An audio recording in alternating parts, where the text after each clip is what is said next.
hospital porters, pride and dignity, stop the New World Order, welcome to her Panwo TV. Okay, a regular viewer has requested that I do not turn the camera towards myself because they want to see where I am and the things around me rather than the inside of my nostrils.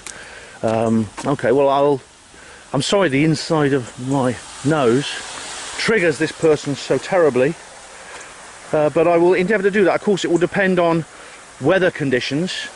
There are certain times when a lot of background noise, such as the sound of that weir, might mean that you can't pick up what I'm saying on the microphone. I mean, yeah, I should get myself an external mic, and that's a challenge that I have to face. But anyway, it's actually quite a nice thing to at the moment, to keep the camera frame, away from me and what I myself am seeing around me, because I'm in one of the most beautiful parts of Oxford. This is called Mesopotamia, between the rivers, and it's actually it's a little island here in Oxford.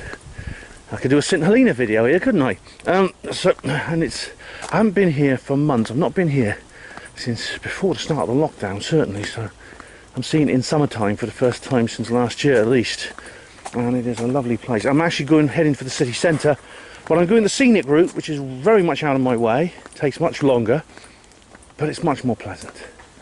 And I think that's a good enough reason. The journey being more pleasant is something that a lot of people have forgotten. They just want to get somewhere as quickly as possible and then get somewhere else as quickly as possible, so they lose the enjoyment of travel, which is why people jump on planes instead of using ocean liners and things like that, like they used to. Oh, I'm going off topic. What's this video about, Ben? Get on with it. Okay. The video is about Truth Seekers Northeast. I am returning to Truth Seekers Northeast after quite a long break, actually. It's been quite a while because of the lockdown and everything. I normally go probably about twice a year, and this would be I think my 7th journey there. Fantastic, isn't it? Yeah, either 6th or 7th, I haven't counted. But it's great to be getting out and travelling again, like I did when I went to Miles's place, to the Basis Project HQ last month. That was I loved that video, that impromptu video I made. And so I'm recording, as I always do, my journey and my talk at Truth Seekers Northeast. Truth Seekers Northeast, I'm doing my little talk for the group, and it's about zombies. What? Zombies? What the hell is a hospital porter against the New World Order talking about mythological creatures from horror movies? Well, all that will become clear, but you will when you see my talk. But the thing about zombies zombies of course are figures of mythology. They descend from Central and West Africa and in prehistoric times, and they now infest the entire world. There's a zombie culture all over the world, which of course has spawned numerous horror stories and some amazing, very excellent, very frightening films. And but the thing about it is, zombies have there was a bit of a zombie craze a few years ago, which is when I decided to start doing this talk. This will be about the 10th time I've done this talk, actually. There's, believe it or not, there are sort of documents leaking out from governments which are portraying zombies as real or semi-real. Now that's scary, isn't it? That's a bit frightening, I must admit. Yes, it is. And indeed, I've put a little warning on the advertisement for my talk that this is not for small children. If you have little kids, it's best not to bring them to this one. Most of my talks are for all the family, but this is an exception. I don't want to give the kids nightmares. And believe it or not, there's a connection with disease, with pandemic disease, which includes COVID-19. So it's a very topical talk. In fact, I was actually revising for this particular lecture, and I used my 2015 recording, and I hadn't looked at it for years, but I went through this 2015 recording, and I cringed because it's so out of date. It really is. And that's kind of that's a shame. I mean, the thing about, well, things move on. I mean, this is like 5 years ago. It's just to be expected, I suppose. But not only have I changed my mind on an awful lot of the content within that particular lecture, but new information has come to light since then, which means even though this is a talk I've done before, I'm going to have to go back to scratch on many of the points I make and basically revise them. So this is almost like going to be like a new talk, a completely new lecture, even though it's one I've done before, and a lot of it's the same. It's going to be so updated that I could sort of claim that it's a completely new talk. So I hope they like it. Now there's a bit of a... Now if you may have seen the blurb, the advertisement I put up on Panway Voice for this talk. I mean, some of you wanted to come along. I know Paul Armstrong, if he's watching, he wanted to come along. Things have changed though. The Walkerville Community Association, where it was originally, when we originally booked it, was before the lockdown. That is not open, it's not available, even though the lock is still sort of like shut following the lockdown. So this is basically going to be in someone's house. It's going to be on a private premises, which means not only is there a limit to the number of people who can come along in terms of sheer, just in terms of sheer capacity of the place, but also because it's a private home, this person can't allow strangers. This person can't. This person basically only needs people who are active within Truth Seekers North East and regular, and she knows them. It's understandable, really. Completely understandable. It's lovely and shady here. It's actually a very, very... I'll turn the camera on myself. It's a very, very warm day today. It's good. The temperature eventually is going to hit 34 degrees, I believe. Which is... I should use Fahrenheit, shouldn't I? Because I'm a Brexiteer. It's a beautiful area, and this is why I'm going through this scenic location. But it's going to be hot today. I hope the air conditioning on the coach is working. I really do. I'm looking forward to this. I'm looking forward to the journey. I'm looking forward to seeing my friends Maureen, Dawn, Richard and the others at Truth Seekers North East. And I am looking forward to doing my talk. I'm there, it's a long weekend again. I'm going up on Saturday, but I'm staying over on Sunday as well. And I'm hoping to interview a chap, actually. They're going to do it like I did with Keith Chaston and with Gene Skinner. I'm going to do another of those kinds of interviews. So, now it should be quite fun. I'm suitably dressed. I have a Truth Seekers North East hat, and of course Capel Green. My Capel Green t-shirt is still there, and a film is coming. I'm guessing, I don't know, but I guess you look for December for when it will be launched, because it's the 40th anniversary of the Rendlesham Forest incident. It's a very, very auspicious occasion. It's a real hot iron striking moment to get in there for the 40th anniversary. It'll be fantastic to have the premiere around that time. It'll be brilliant. Oh, they put a fence up. This is new. This wasn't here last time I was here. Now, yeah, it's look at that. What is it? What on earth is this for? There's beautiful flowers there, aren't they? That's been installed since last year. Don't know why. It's a really dreamy, kind of almost tropical kind of scene along Mesopotamia. It's always been a place where the academics and the students have loved to wander so they can think, and it's kind of like a natural cloister here. Think about various things. I can imagine C.S. Lewis and J.R. Tolkien, one and many, many others wandering along this path here, gazing at the trees and the river and the ducks and geese and swans, just thinking about things like I do. That's what I come here for. Doesn't look like a weir, see. This side of the river's lower than that side. It's both the River Cherwell. It's the Cherwell on both sides, but it's sort of split into two by this little, I suppose you could call it an island. Yes. So I think I am suitably attired. There's one additional piece of clothing I haven't shown you yet, which I'm going to be wearing. I think we'll look at that next. And here I am in central Oxford. I've not seen this since, well, only twice. This is only the second time I've been here since before the lockdown. The first time, well, there's only one time I've been here since the lockdown. That was when I did my road statue video. That's only when I went up the high street into as far as Oriel College. There's loads of there's Balliol College over there, and it's lovely, isn't it? Well, I've made it, everyone. I'm at Gloucester Green coach station, and I'm really pleased to see that the traditional market here is open again after a long period of being shut. And this here is the old fire station. That's why I saw that tosser Marlon Solomon having a go at David Icke. Now let's go somewhere quiet. Now I should show you, actually, I'm wearing a mask.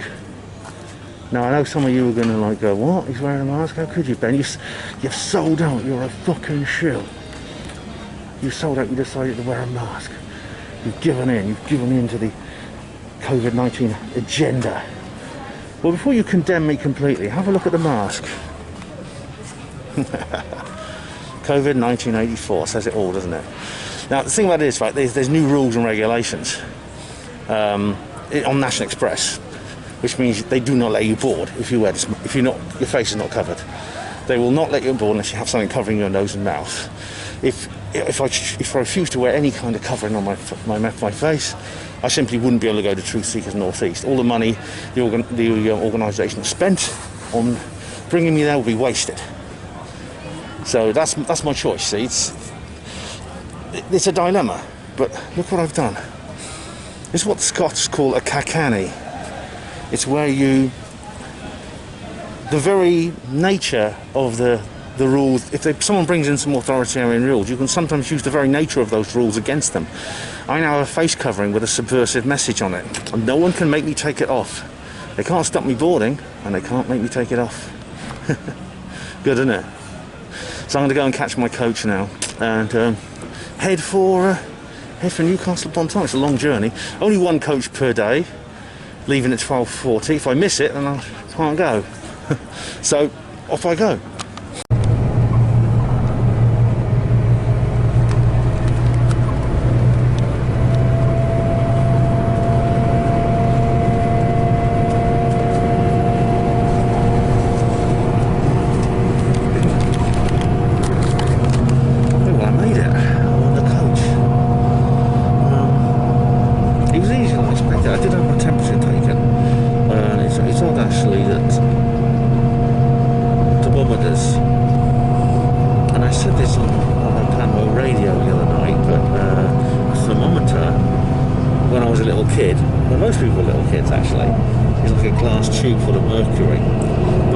Thermometers are like infrared. They're infrared beams, and they look like a gun. And so when they point this gun at your head, it looks like pointing a gun at someone's head, and fire and pulling the trigger, which is essentially an execution. I find that very interesting indeed. I don't know how significant that is, but as you can see, we're all getting like a double seat to ourselves, so that often happens on coaches anyway. Very rarely do coaches run at capacity, but I've got the air conditioning working, luckily.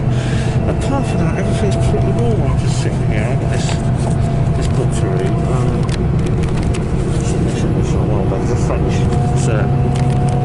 It's a French novel. It's translated. A lot of people are recommending it to me, so I thought I'd buy it and check it out. Not far from Birmingham now, so far so good. I'm at Birmingham coach station, and you can see they've got these like little corrals here, like sheep in a pen. It's like they're lining us up for dipping. I'm on a coach at the moment. We can't get off the coach until they tell us. They're going to unload all the luggage first, and then we get to get off the coach. It's all, as you see, some people are sort of clean to get up and go, but they won't let you off. There's no point. You might as well just sit down.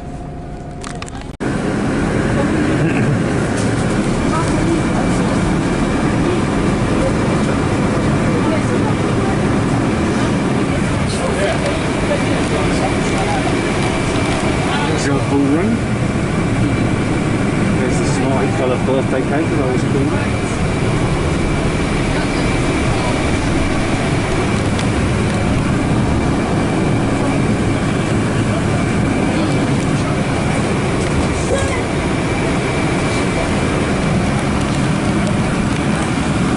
There was literally just like 10 minutes to spare when I arrived, so I didn't really have time to show you much of Birmingham coach station, let alone meet up with Kevin Logan, which I'm bound to do sooner or later. But we basically had to go straight from the coach I was on to this new one, because the coach is, everything's slower, it takes longer to board people, things like that, it takes longer to disembark people, so all schedules behind at the moment. But the coach has left Birmingham on time, which means hopefully it's going to stop at a few places, but hopefully it won't arrive at Newcastle too late. It's a long stage of the journey, and I didn't have any break. I just basically walked 50 yards from one coach to another. It's 3 p.m. now, and the coach is going to arrive in Birmingham after. It's going to take 5.5 hours for the coach to arrive in Birmingham. So this is like being on a kind of transatlantic flight, really. But it's all worth it.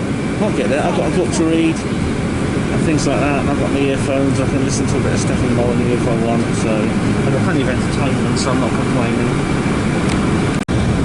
The Birmingham coast station is actually it's different. It's changed. Like all the shops are shut, and half the seats are like fenced off, and there's those barriers I showed you outside. They're all indoors as well, so you can't really do much in Birmingham station except sit in some of the few seats you're allowed to sit in. So it's probably not a good place to want to wait in anyway. Not that it ever has been, but it's even worse at the moment. What the coach station is like in lockdown. It's like Birmingham.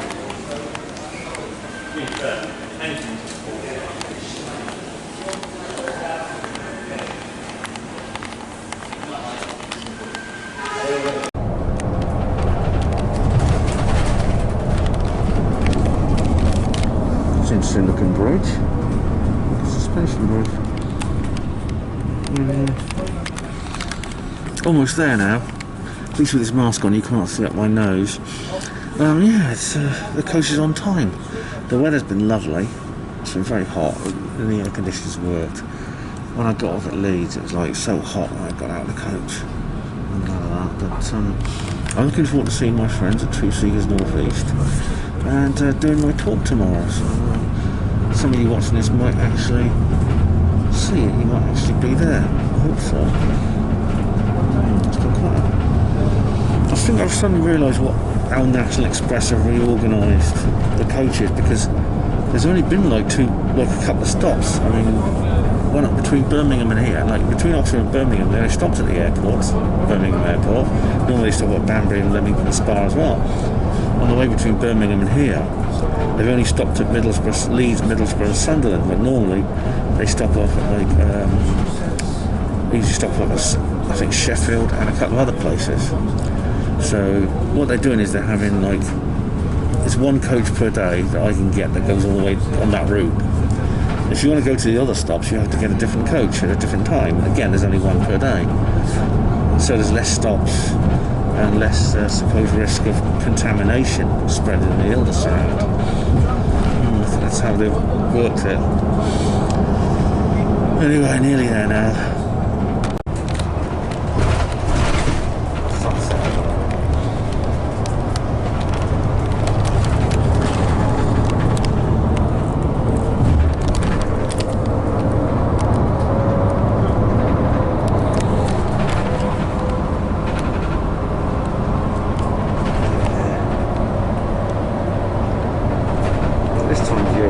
Still light.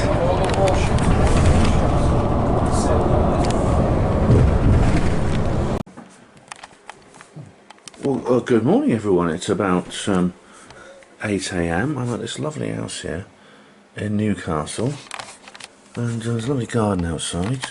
I'm at the home of one of the members of Truth Seekers North East, and I slept all right. I woke up a bit early, but I've been reading these books by this guy called Jack Barrett, who I'm going to be interviewing later. I'm actually going to do some interviews with him later. He's a fascinating chap. I won't say too much about him, because obviously I'm going to record the interview and that's going to be on Hapanwo TV at some point. But he's an extraordinary chap.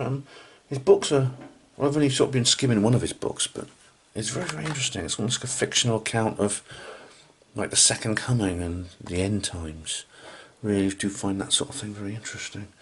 I think whatever our religious beliefs, there's always some kind of mythology surrounding the apocalypse. I actually did a Hapanwo radio show. It's actually program 379. I know because I did it just 2 weeks ago, and that is about the apocalypse. So check that out. I'm just going to have breakfast and get ready for today. It's going to be a busy day. I'm interviewing Jack, and then I'm doing my talk for Truth Seekers North East. So there's a lot to come today. Facebook. I'll have to do the fire safety check as well. Fire exits down. No, you don't know this. Where are the life rafts, Dave? Carry on. Thank you, Warren. Well, I'd like to say a fantastic welcome to everybody that's turned up today, fellow truth seekers, and because we're now living in unprecedented times, as you well know, so it's so obvious. We are the army that's going to go forward and wake people up.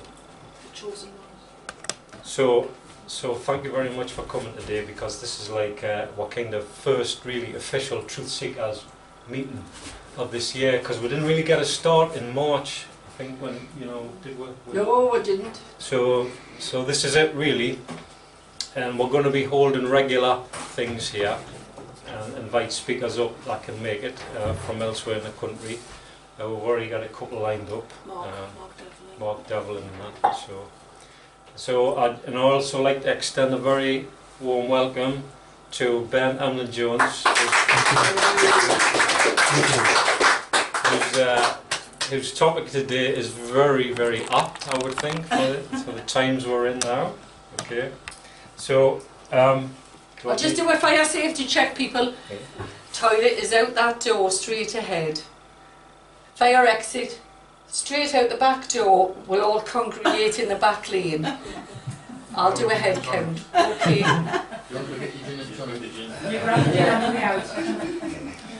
Okay, just before I hand it over to Ben, I don't know how many you know, I don't know. I write poetry, I write songs, and I put words to the songs. I wouldn't really class myself as a musician as such, but I would class myself as a poet. Sometimes I put poetry to music. Just get on with it, you forgot. Okay. Fine. Anyway, this is called absurdity. Turn that light off. Right. It's a clever little fucker, this COVID-1 and 9. Flew 4,054 miles, yet couldn't cross a line. Seems it recognises distance between you and me. Other times it's pretty dumb, it has no fucking clue. It loves to lurk on surfaces and hang out thereabouts, or even linger in the air or somewhere roundabout. It's developed OCD with this hand wash protocol. Perhaps it's become addicted to all that alcohol. It loves to fraternise with those wearers of a mask. Fearful in their delusion, they're immune from any attack. So lunacy has landed in the shape of a crown to turn humans into zombies and bring the people down. This dark and satanic psyop is going to fuck with your mind, to control the population and make slaves of the blind. For those that see it clearly, this moment we can't ignore. Time to take up your armour in our final spiritual war. Thank you. Okay, Mr. Ben Emlyn-Jones, thank you. Thank you very much, everyone. It's interesting, Dave's little poem there, the line about turning people into zombies, and I'll be talking about that myself. Now, my name is Ben Emlyn-Jones. I think most of you have met me before. I've been here a few times. I think my 6th or 7th visit to Truth Seekers North East, and it's great to be back. I've been there, done there, and got the hat, as you can see. Now, if you want to know anything about me, I have a website, Hapanwo, that's pronounced. It's HBANWO, Hospital Portals Against the New World Order. And that is where I have everything, including my YouTube channel, radio shows, and some of my fictional work. I'll be saying more about my fiction later on. But it's very much a multimedia experience, as you'll find. Now, I'm going to talk about something today which I think would be frightening. I'm glad we're all mature adults in this room, and there's some disturbing information I have to bring to mind, to bring to here. And some really incredible information that seems almost unbelievable. In fact, I had trouble believing it. As I looked into it, I realised well, it seems to be evidence for it, which means I'm duty bound to report it to you. But I'm basically an optimist. I feel there is hope, and that's how I'm going to end this talk. So it is going to have a happy ending, unlike most horror movies, which I'm going to be discussing this evening. I was thinking of that line from Lord of the Rings. It's a strange twist of fate that so much fear and doubt can come from something so small and insignificant. And that was a line talking about the One Ring of Power, if you've ever seen the film or read the books. This object here you see before you is actually much smaller than any ring. It's less than a micron across, actually. It's minute, it's invisible, it's microscopic. It's a coronavirus particle. This tiny little thing here, believe it or not, has the power, it seems, to sink a civilization. At least that's what the attempt is being made to use it for that. And so for all the fear and doubt that has been put into people's minds through the media, through the government, through education, about this little thing here. And I'm going to talk about this, and I'm going to talk about how it connects to the general issue of biological warfare and psychological warfare. So this is the situation we're in today. We have someone wearing a mask having their temperature taken. Now, I had my temperature taken when I was a little kid, and I'm sure most of you are old enough, if not all of you are old enough to remember thermometers used to be little glass tubes with mercury in, and I used to have it shoved in my armpit, and when I was old enough, they used to put it under my tongue in my mouth. This is a thermometer which works by infrared, and it resembles a gun. And you see here, someone points it at your forehead and pulls the trigger, which reminds me of an execution. It seems to be, it could be just coincidental, but for me that's what first comes to mind, an execution.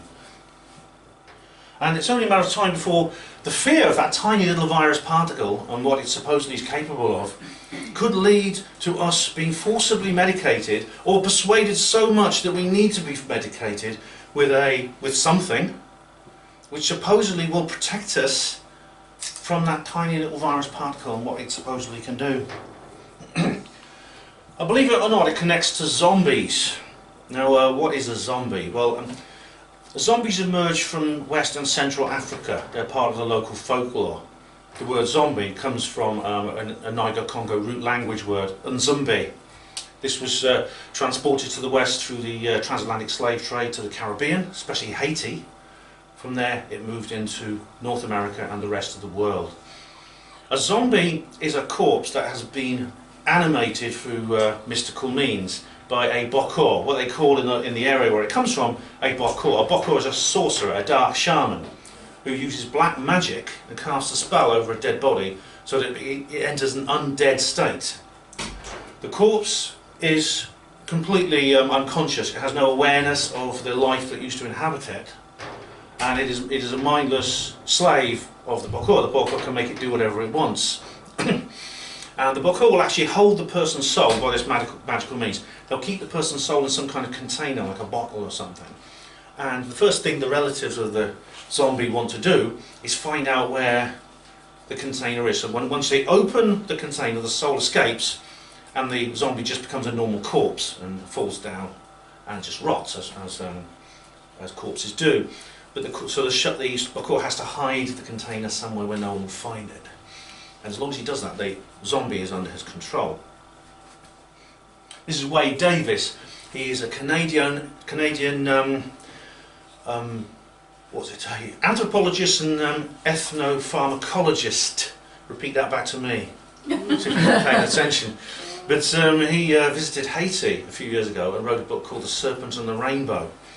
And what he did was he was studying the zombie phenomenon because he came across a strange story of a man called Clavius Narcisse. Clavius Narcisse was a Haitian who was born in 1922, died at the age of 40 in 1962, and was buried in as people are, and there was a normal funeral. And then a few days after his funeral, he actually walked into the village where he lived. What looked like him, a body, walked into the village where he lived. And his family were delighted to see him, and they went up, but he appeared completely unresponsive. He appeared semi-conscious, he couldn't speak, he could just moan and groan, and he didn't appear to recognise any of the people around him. Now a local doctor was called to check him over, because obviously they thought, well, obviously he may have been in a coma and they buried him by mistake and someone dug him up, something like that.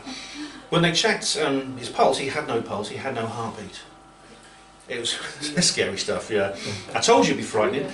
But this guy was fascinated by it. He actually travelled there because he had a theory. Now he didn't literally believe in the undead, but he thought that the voodoo priest, voodoo is the indigenous shamanic religion of Haiti, and it's based on the African mythologies and African spiritual lore. He believed that the voodoo practitioner, the priests, they say they channel a loa. A loa is a spirit. It's spelled L-O-I-S, it's pronounced loa, and they channel this loa to take the person's soul. But what Davis thought was they were giving them a poison. They'd give someone a poison which would sort of simulate that death. It would put them into a coma, then they'd come back in a kind of very dazed state as they recovered from this poison. He theorised they used something called tetrodotoxin, which is something which you find in pufferfish, which are horrible fish. I mean, they things that blow up and have spikes on them. If you ever see one of them, if you're ever swimming in the sea, you see one of them, swim away because they're deadly. You get a dose of that. There's no antidote to the poison, and it will kill you if it's a certain dosage. A lower dosage will just turn you into this zombie-like state. But you'll be. It doesn't actually. It's not indigenous to the British waters. You'll be glad to know. So if you head off to the seaside, you'll be fine. So if you want to go take a dip at South Shields, no problem. You'll be absolutely fine. There's lots of other things in the sea there I'm sure we'll be scared of. Jellyfish. Yeah, oh yeah, but this is not one of them. Now, this is a scene from a horror film called The Serpent and the Rainbow, so it'll still here. Now, I watched this film. It's a good movie, actually, and it's based on the work of Wade Davis. Now, the last thing you want to see when it comes to any horror films are the words based on a true story. This one is. However, you'll be pleased to know that Wade Davis is the film itself, although it's inspired by the book, it's very lax. It's only a very loose adaptation because this is really scary stuff. This film really is. Now, zombies entered popular culture with a book called The Magic Island by W.B. Seabrook in 1929. In 1932, just 3 years later, the first zombie movie was made, directed by Victor Halperin. And it was called The White Zombie. And it was actually starred Bela Lugosi, the famous Hungarian actor who was the definitive actor who played Dracula. And there were several other zombie movies and zombie books through the ages. H.P. Lovecraft wrote about them, Richard Matheson, mostly American authors. But the absolutely definitive zombie movie came in 1968. It was this one, Night of the Living Dead, directed by George A. Romero. This inspired a 6-film, 42-year series of movies which have really created our popular images of zombies today. The zombies in this film are very much like the traditional African model of the animated corpse who is just like almost like a living robot with no thoughts, feelings of their own, no memory of the life that used to inhabit them. Yet the difference is with the Romero is these zombies.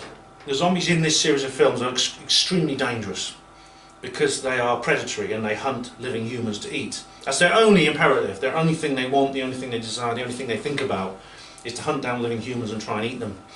And if you're eaten by a zombie, of course, if you survive a zombie attack, you become a zombie yourself. And that's the thing, so this actually happens in some of the films. Now this is a shot from the first sequel, 1978, Dawn of the Dead, the best one I think, it's the best in the series, and it's where it brings in the idea of the zombie apocalypse, which is not really present in the first film.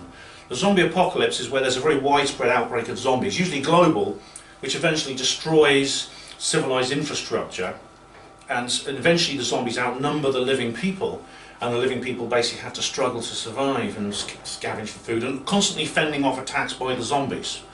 Of course, there's many other zombie apocalypse is now a very established subgenre of dystopian fiction, and it all came really from this film, this 1978 classic, Dawn of the Dead. It has been remade. It was remade in 2004, and the remake, as is often the case with remakes, is not as good as the original, I would say. Well, it does have a zombie baby that really freaked me out. That really did make me hit myself. It really did. That's really, really frightening. But generally, it's not as good a film.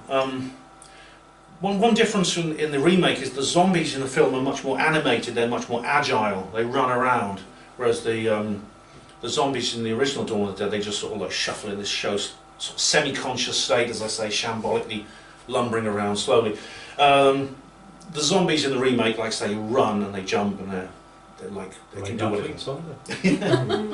Somehow that makes them less scary. I don't. For some reason, that makes them less scary. I think in the remake. Yeah.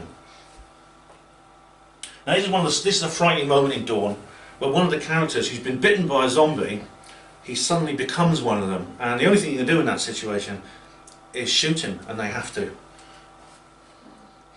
This is from Day of the Dead. This is the second sequel, 1985. That's alright, it's not bad, not as good as Dawn. And finally, Land of the Dead, because Romero stopped after 1985, he didn't make any more for 20 years, and then in 2005, this emerged. Land of the Dead. Now this is my second favourite of the series, I think. And it's set into a slightly... None of these films are not like the same story. All of them are independent stories, but they're set in the same basic setting. And this is like a few years after the zombie apocalypse, and there's cities that have been rebuilt and things like that. But the zombies also seem to become more aware as the series goes on. And it's a very interesting concept, that. The fifth film is like it's like a found footage, sort of, one of these like Blair Witch Projects type video. Diary of the Dead. Diary of the Dead. That's quite good. That. It's not bad. I haven't seen the last one, the final one. Now, in the case of all the zombie films I've just described, the Romero-esque zombies, the cause is never given. You're never told exactly why these zombies have emerged. As far as we're concerned, it's something supernatural, like as with the original African mythology.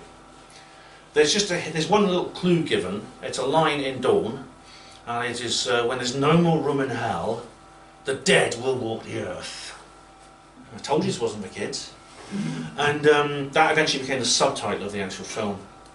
But what's happened is, so from about probably the 2000 onwards, you get a series of what I call sci-fi zombie apocalypse movie, where the cause of the zombie apocalypse is actually scientifically explicable, and it's some kind of disease, a pathogen of some kind, usually a virus, which causes the emergence of zombies in this world. And eventually it's like a disease which spreads, which turns people into zombies. And there's generally a generalised emergency. I mean, there's a kind of rather extreme version of the lockdown as a result, and eventually there's basically the cities are abandoned and people are sort of left struggling. Anyone who's not been bitten yet is just left struggling. This is a good one actually, I Am Legend. That's Will Smith there, who plays a scientist who's trying to find a cure for the disease which causes people to turn into zombies, and he's sort of stuck in a city on his own, and he goes a bit crazy through loneliness and things like that. Very, very good film indeed. 28 Days Later, probably not quite so good, but still worth watching. It's a British version of that. Now these are probably the most interesting of this sci-fi zombie apocalypse is the Resident Evil series. The first one in particular, I think there's about 7 of these films now. The last one came out a couple of years ago, I remember. The first one was actually, the script was written by Georgia Romero. It had a different director, different production team generally, but Romero actually wrote it, and you can tell actually, it has his signature on it, even though it's very different in many ways to the Dead series that he made. In this case, it is like with I Am Legend. There's something called the T virus, which emerges. into society and turns people into zombies. Including the people who have recently died. And the catchphrase is, the T-virus kills you, but then you don't stay dead for long. And these corpses then come back. And this Alice here, the heroine, is the leader of the people who are trying to fight the zombies. Now, I'll come back to this film later because there's a very interesting aspect to this character in particular and the scenario we see in front of us.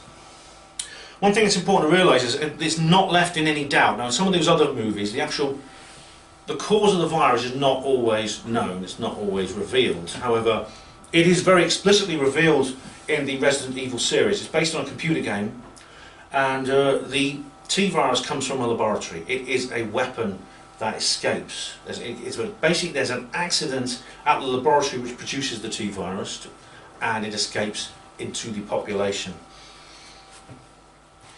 Now, there's also TV shows about zombies. Has anyone seen Apocalypse with Darren Brown?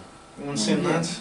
Yeah, it's worth seeing. It's worth looking at. It's actually a sort of strange version of Night of the Living Dead, The Truman Show, and Jeremy Kyle.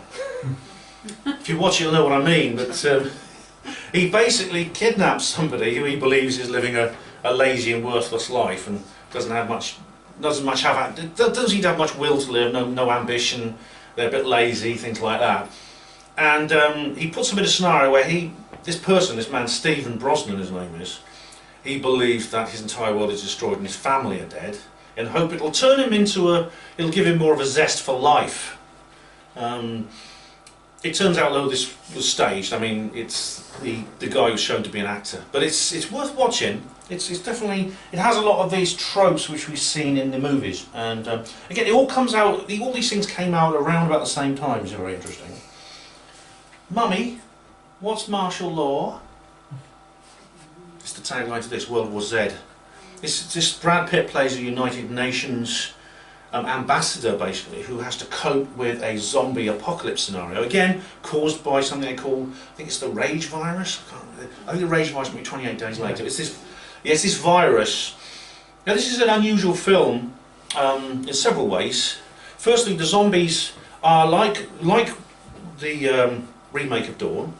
They depart from the Romero-esque standard.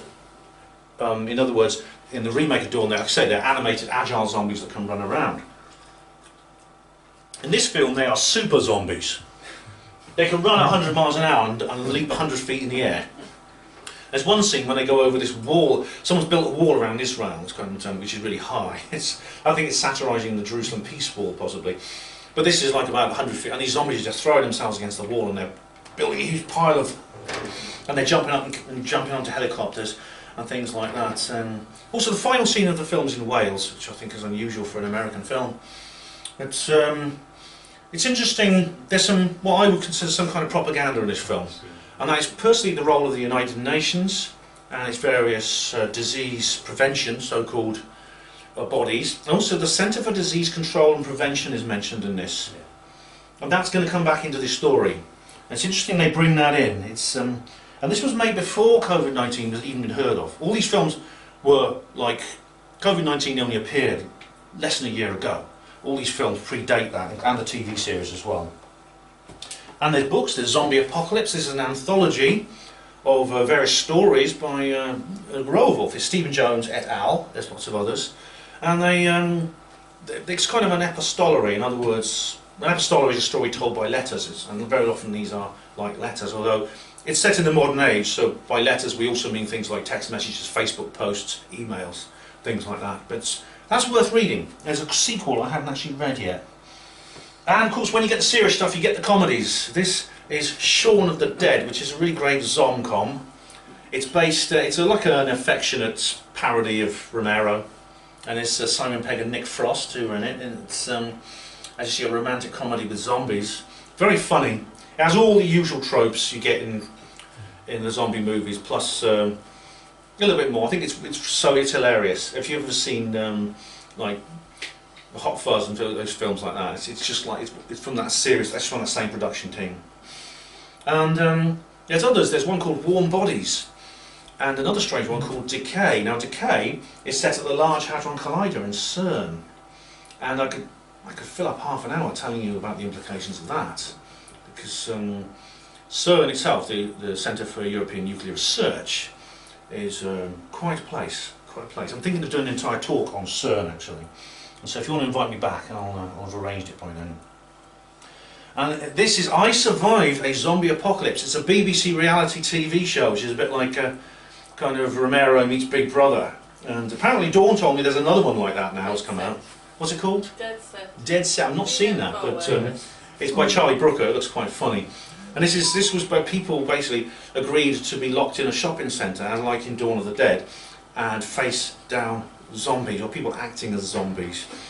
And indeed, there's a whole zombie culture grown up around these movies and TV shows. There's zombie fan clubs. There's a zombie walk as well. If you want to join in a zombie walk, they got them in Nottingham. There's one in Cardiff. There's one in Warsaw, Poland. I just go down the high street and I'll do it. Yeah, good night one, Dave. Yeah. Look at all the maskers. And in Toronto, Canada, but you can see them everywhere now, can't you? Yeah. It's the zombie walks. People dress up as zombies and they stumble through the city like that, you know. And there's awards for the best costumes and the best acting. So that's all zombies were to me for a while. And then I came across a rather strange article. When zombies attack, Bristol City Council, Red Council ready for the undead invasion. This is in The Guardian, and the date 7th of July, it's not April 1st. I thought it was when I first saw it, I couldn't believe it. Local authorities reveal top secret plan outlining self-defence strategies should zombies invade. Bristol City Council has outlined emergency plans for a local attack. They have detailed emergency plans for disasters such as floods, hurricanes and other man-made atrocities such as terrorist attacks. But according to a top secret plan revealed after a Freedom of Information Act request by The Guardian, Bristol City Council appears well prepared for a zombie attack. What happened was, it's like someone wrote in, a reader of The Guardian wrote in and asked about, do they have any zombie apocalypse plans? And everyone thought they'd either not reply or they'd just make a big joke out of it. But then Bristol City Council wrote back, and this actually inspired this guy Morris. What's his name?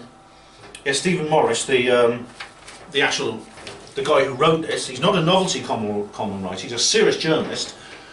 To put in a Freedom of Information Act request, and he found out that, first of all, the Service Director of Communications and Marketing said, in response to your request for details, the Bristol City Council's contingency plans, I can release the following strategy document with redactions for the purposes of national security. It turns out that there are actually, they put out different levels of zombie alert for council staff. One is the ambient zombie level, business as usual, but look out for telltale signs. 2, enhanced activity level, which is confirmed zombie attacks on the population. 3 is a major outbreak, zombie level infection in excess of 1%, multiple sightings across the city. And finally, zombie pandemic level, concentrated outbreak with infection levels of over 30%. The document also suggests that certain areas of the city are most at risk, including Stokes Croft. And now that is the scene of riots, because some people were protesting the opening of a supermarket, thinking it would harm local business, and there was a riot there. And this makes me wonder exactly whether this is some kind of code, whether they're using zombies as a symbol for something else. They said, under health and safety, the document urges staff to remember the correct zombie killing procedure, fully disconnect the brainstem from the body or destroy the brain by gunshot or blunt head trauma. In the procurement section, the document claims that cuffs, stun guns, protection suits, etc. are available on the staff intranet. There are staff at the council which are fully qualified and accredited in zombie handling and have annual training courses. Now, you see, it's obviously that people like to have a laugh in the councils at Christmas parties. I mean, organisations like this, especially dealing with preparedness for disaster, they like to let their hair down after talking about something so grim for the whole year. But this is not that. Money's being spent on this. They have a budget for this thing, sort of thing. It's all put in with all the serious material. And Stephen Morris, as I said, he's a serious writer. And now, so I'm a bit baffled by this, whether this is some kind of it's like they're putting out some kind of disinformation, like they do with UFOs sometimes. And that's one of the theories you get a lot in ufology.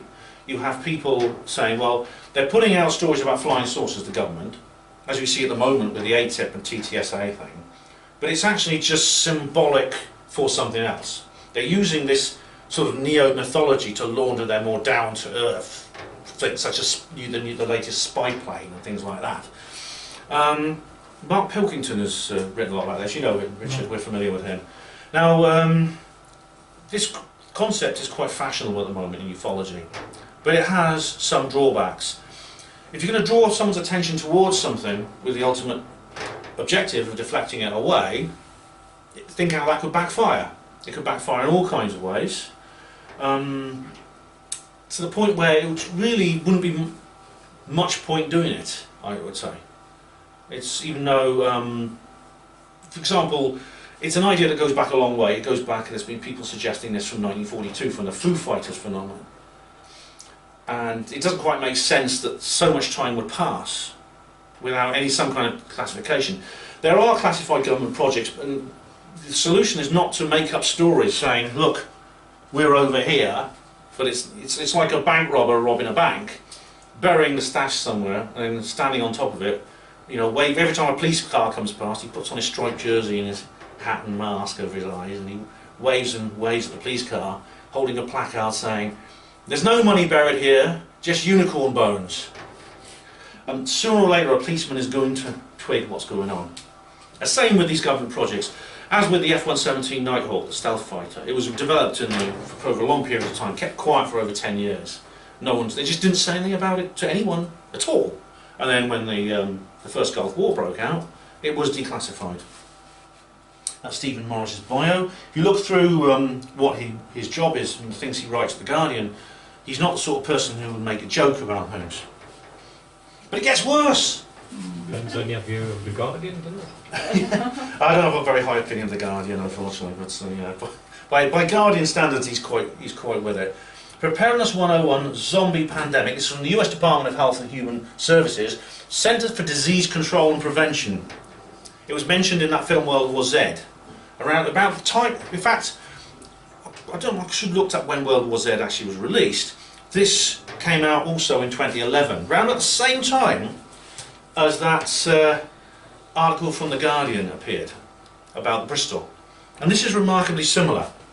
This is also around this person here. This is Dr. Ali S. Khan, who is the Centre for Preparedness. He's a head of preparedness at the Centre for Disease Control. And he said this, he said,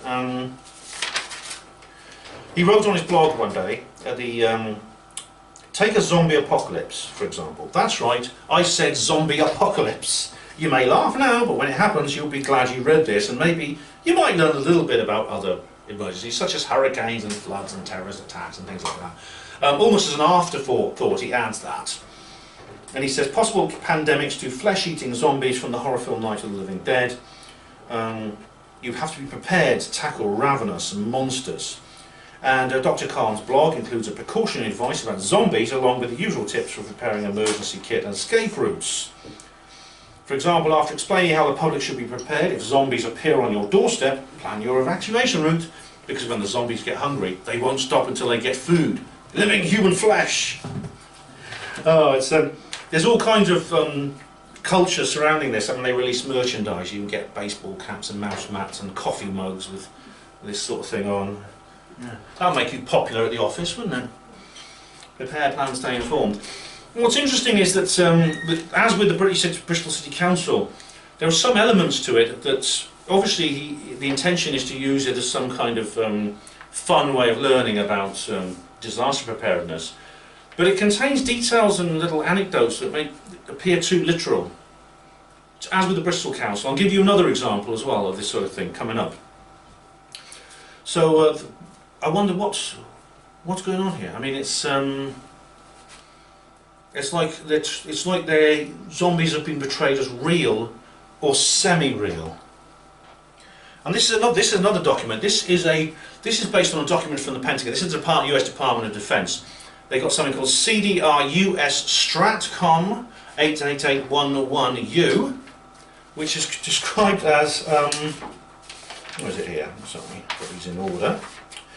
Yes, counter-zombie dominance operations. This was the 30th of April 2011. Same time period, this all comes out within 2011. And it talks about how they are basically, the Department of Defense is training its troops to deal with zombie pandemics. And it's interesting, I actually showed this.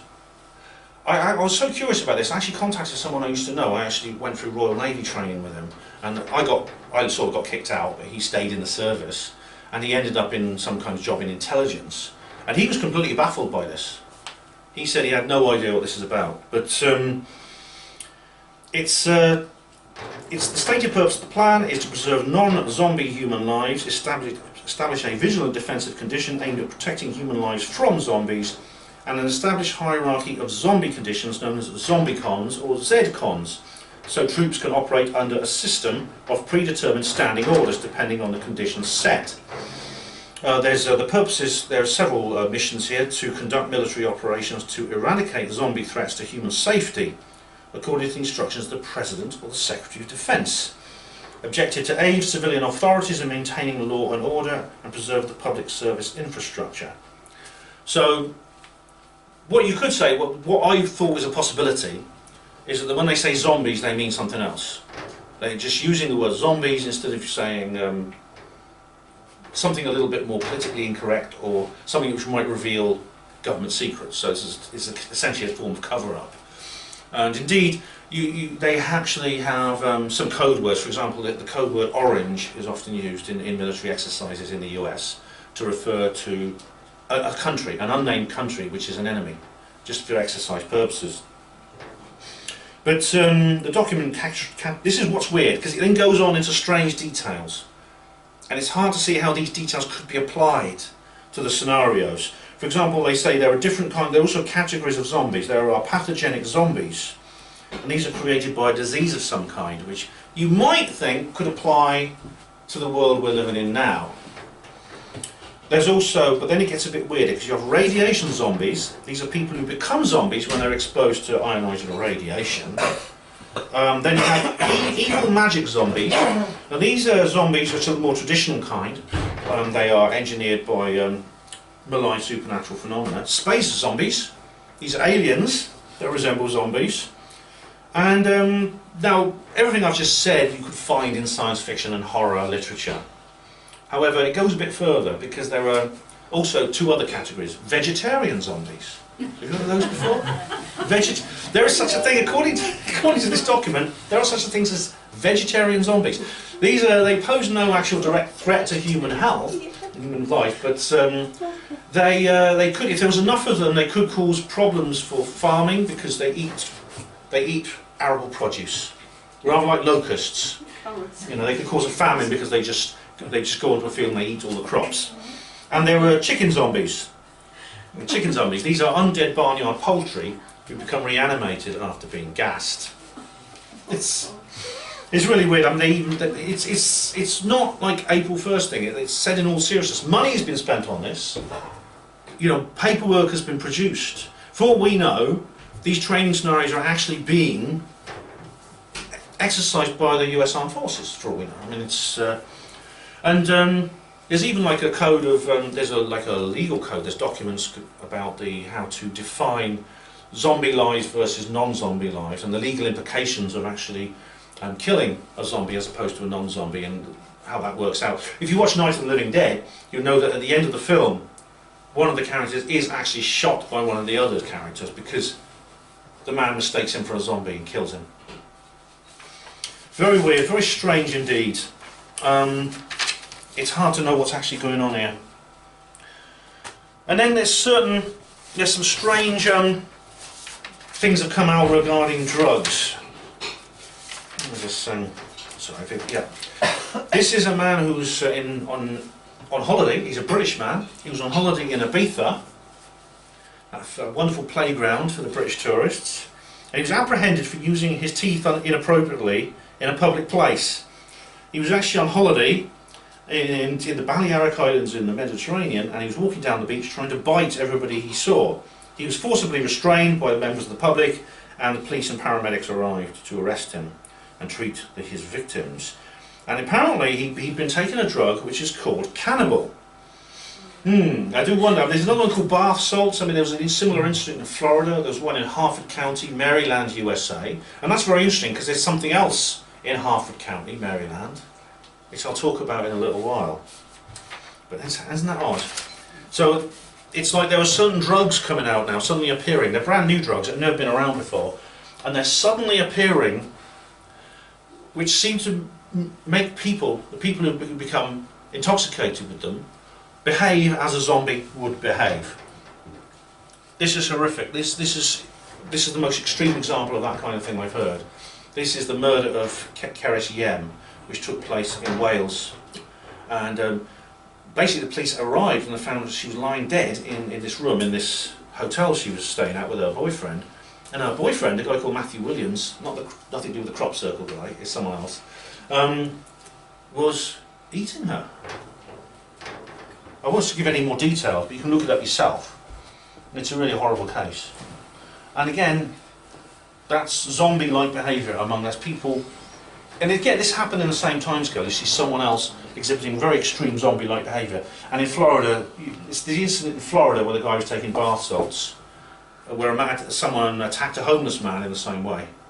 And it's really a bizarre thing. And then this appeared. This is in the National Geographic Daily News. Zombie virus possible via rabies flu hybrid. And this is really quite disturbing.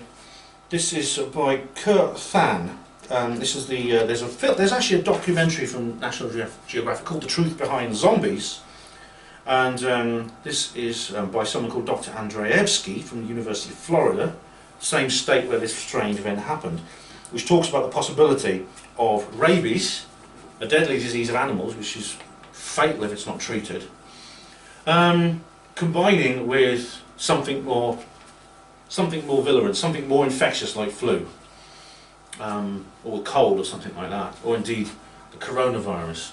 Now what it says at the end, this person concludes it's not possible. It says, sure, I could imagine a scenario where you mix rabies and flu viruses to get airborne transmissions, and encephalus virus to infect your brain with fever and increase aggression, and throw in the internal bleeding and you get something like a zombie virus. But nature does not allow any of these things to happen at the same time. You'd most likely get a dead virus. But who said nature is behind all viruses? Lab 257. This is a book by Michael Carroll, and it discusses the Plum Island Animal Diseases Research Centre, which is created by the US Department of Agriculture.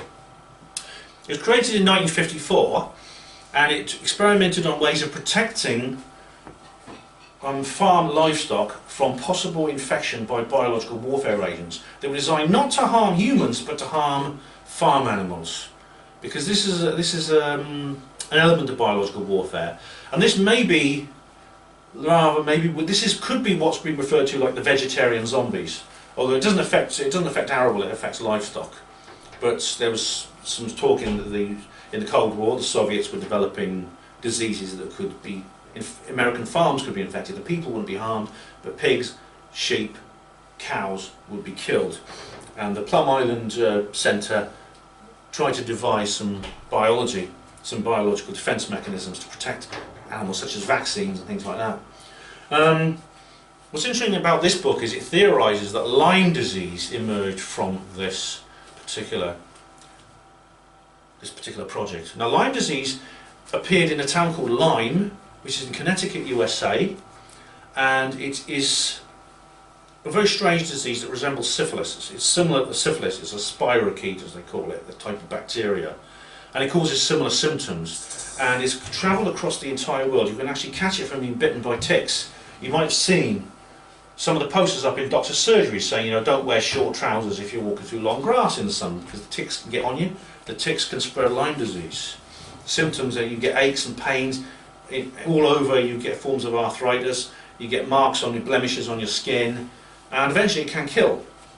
And a lot of people have their lives ruined, especially since there appears to be a chronic version of Lyme disease that most doctors don't recognise at the moment. But the funny thing is, this appeared very, very close to Plum Island.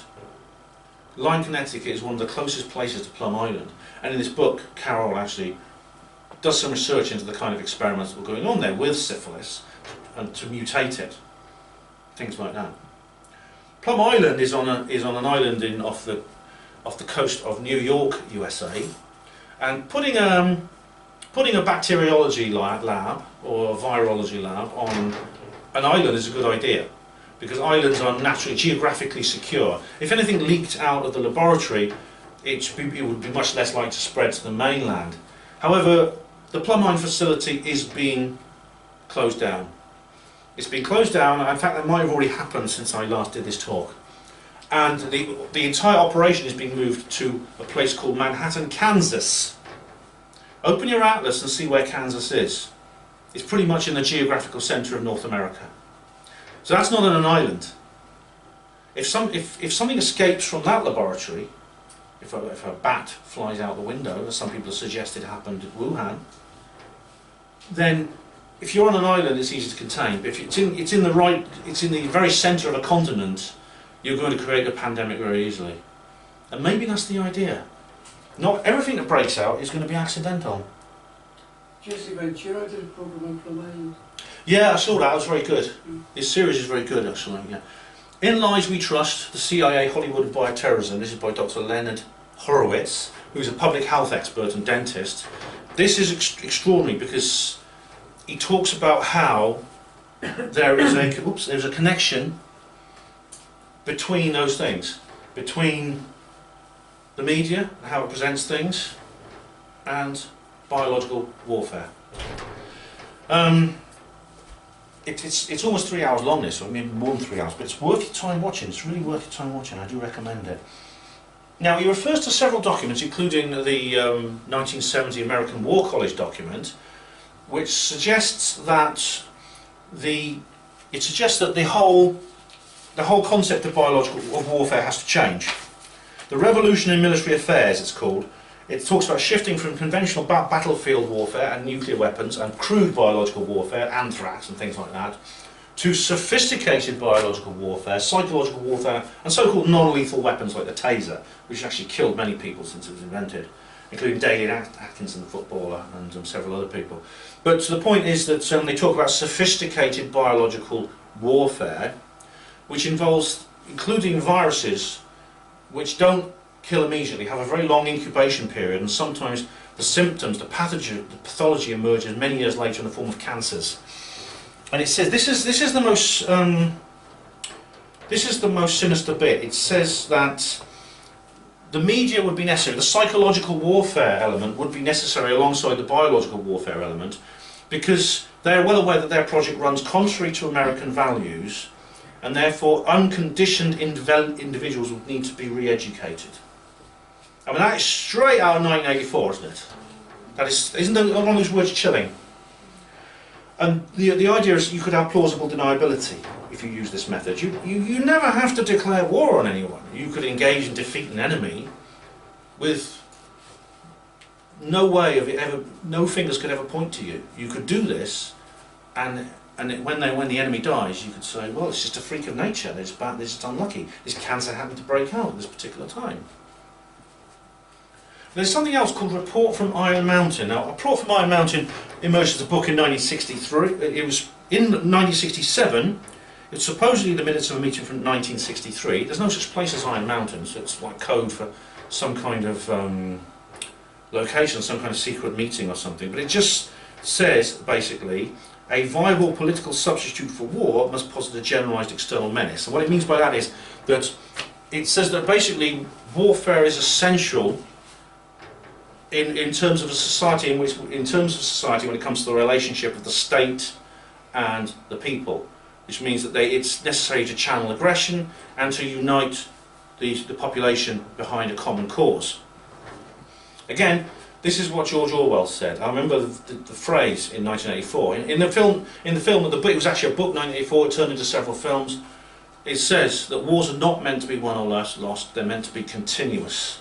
And in this particular scenario, there are three superpowers. There are superpower blocks in the world, Oceania, East Asia and Eurasia, are continuously fighting one war or another with each other. And sometimes enemies and allies can just switch, they can interchange, and one can become the other instantly without anyone knowing, because they have complete control over the media. Now the idea from Report from Iron Mountain was that in a world without war, because this was in 1963, so it was actually coming up to the second decade after World War II, and that basically because of the invention of nuclear weapons, all-out warfare was now impossible without complete destruction of both sides. They said there must be a substitute for the psychological and cultural element that warfare used to provide. And he said that the best hope for that involved problems with the environment and disease. What do we have in the world today? What's the biggest fears? Climate change, other forms, and pandemics. So now the guy called Leonard Lewin actually put his hand up, like after he'd written the book, after the book came out, because he originally published it anonymously. Then he put his hand up and said, "Oh, it was me. I made the whole thing up. It's just my imagination." But I do doubt that, actually. See, Leonard C. Lewin, I think someone might maybe gave him some money, or they might have threatened him. Maybe he had like a bit on the side, and they say, "We'll tell your wife if you don't say this." Things like that. You admit this and you make this up and put your hand up, and it's a fake confession. Do you remember my last talk about skeptics? The conveniently told confession story? You see, the words you read in that book are very similar to a book that came out round about the same time, well, a few years later actually, 71, a few years later, 4 years later, 5 years later, by Zbigniew Brzezinski, who was the mentor of Barack Obama, who went on to be US President. And this was called The Grand Chessboard. I think that was the title of it. And it basically says the same thing. Talks about the same bloody thing, how in a world without major battlefield warfare, you need some kind of substitute. And disease was one of them. Biological warfare has a long history. Even in the Middle Ages, they were trying to, if they during the Crusades, for example, if they laid siege to a city, they would throw the bodies of plague victims into the city in hope of spreading the disease. This eventually developed into something far more sophisticated over the years, but disease has always been used in war, and like all other weapons, it develops very, very quickly. For example, the bows and arrows and swords are never going to stay as bows and arrows and swords. They develop into sophisticated guns, missiles, things like that. And the same goes for biological warfare.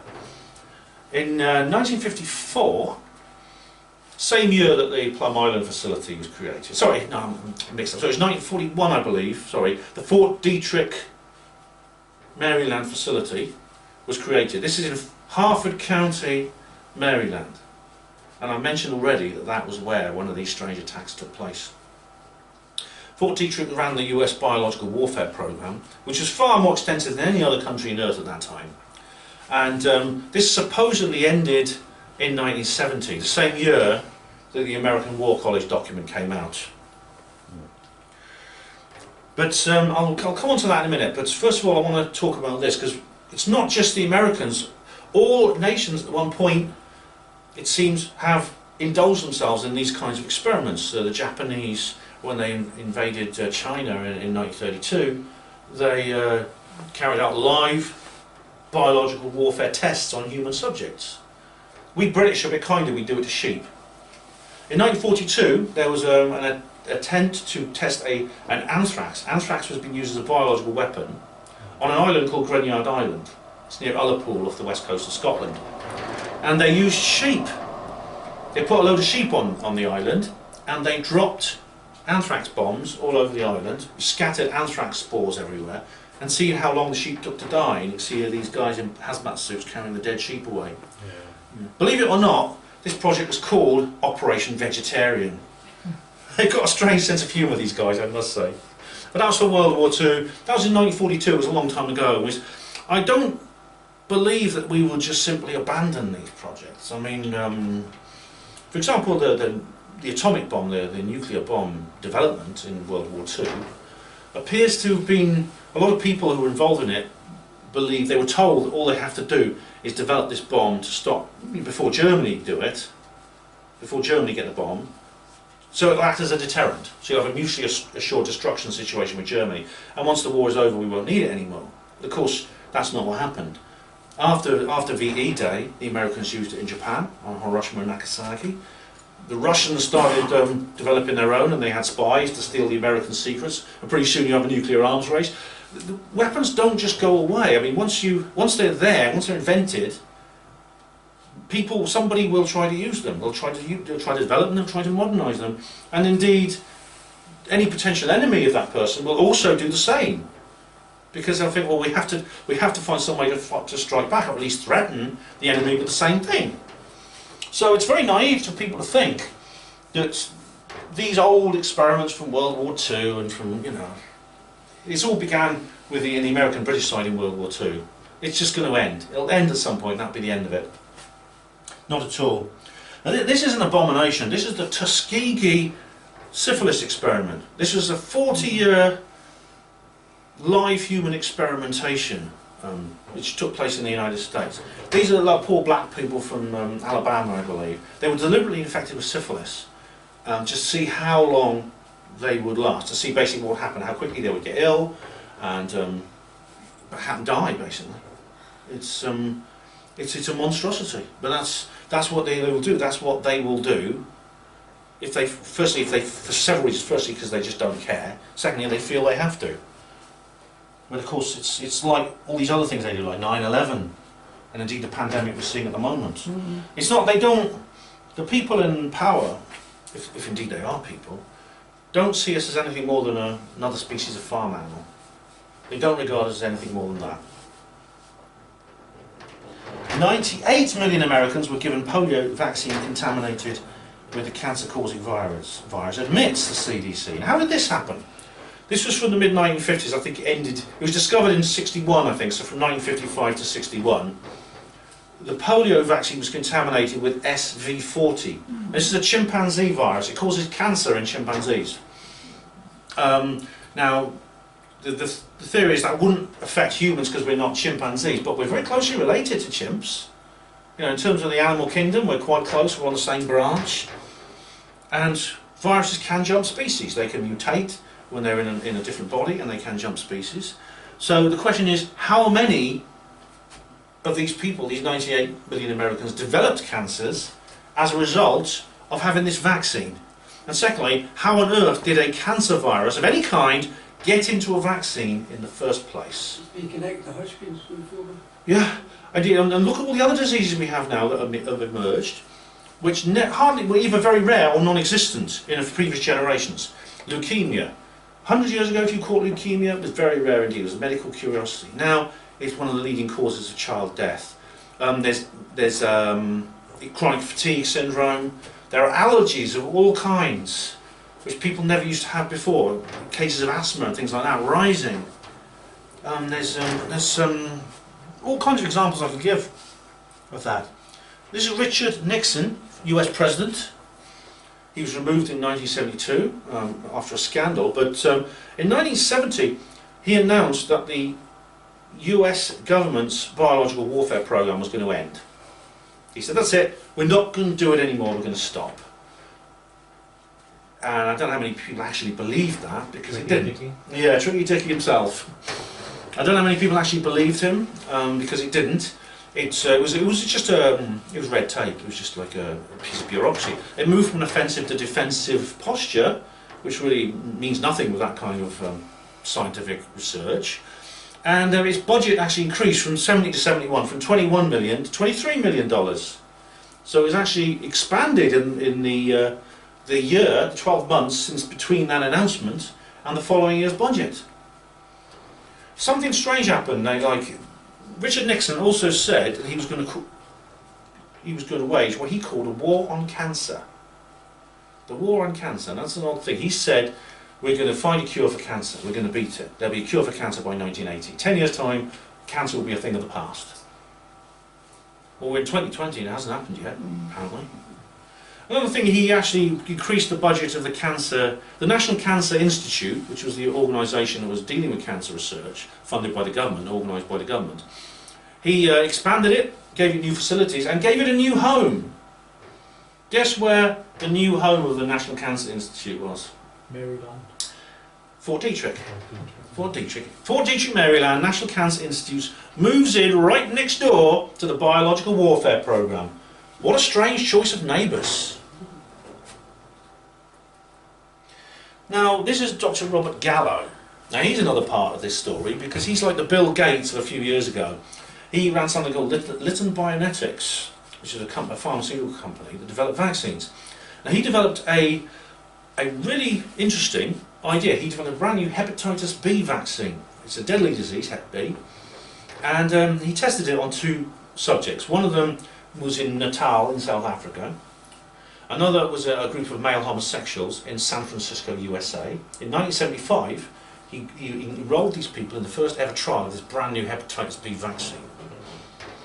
A few years later, individuals within both those test groups suddenly started coming down with a disease. A disease that they could infect, spread to other people. It was infectious, it could be spread to other people. This disease caused some strange symptoms such as cartosis sarcoma, a rare form of skin disease, and several other strange conditions. It appeared to attack the immune system. And because it could be spread around... 5 minutes of break. Yeah, we'll have a break in 5. Because it could be spread around, it was called the Acquired Immune Deficiency Syndrome, AIDS. And it was spread by what became known as the Human Immunodeficiency Virus, HIV. Now, we're told that AIDS came from monkeys in Africa and it spread coincidentally to around the world, but AIDS first emerged in these 2 populations, which happened to be literally just a few years after they began this program, this hepatitis B vaccine program. And Dr. Len Horowitz challenges Gallo at a certain point and says, you know, what the hell's going on? Gallo gets bitchy about it. Gallo won a Nobel Prize for discovering HIV, but did he discover it at all? Did he invent it? I think it's probably a good time to take a break now. We could take a break if you like. But, thanks everyone, take a little break, come back. Hang on, there's one at the toilet. Part 2! That looks like a really vicious version of the Poddington teas.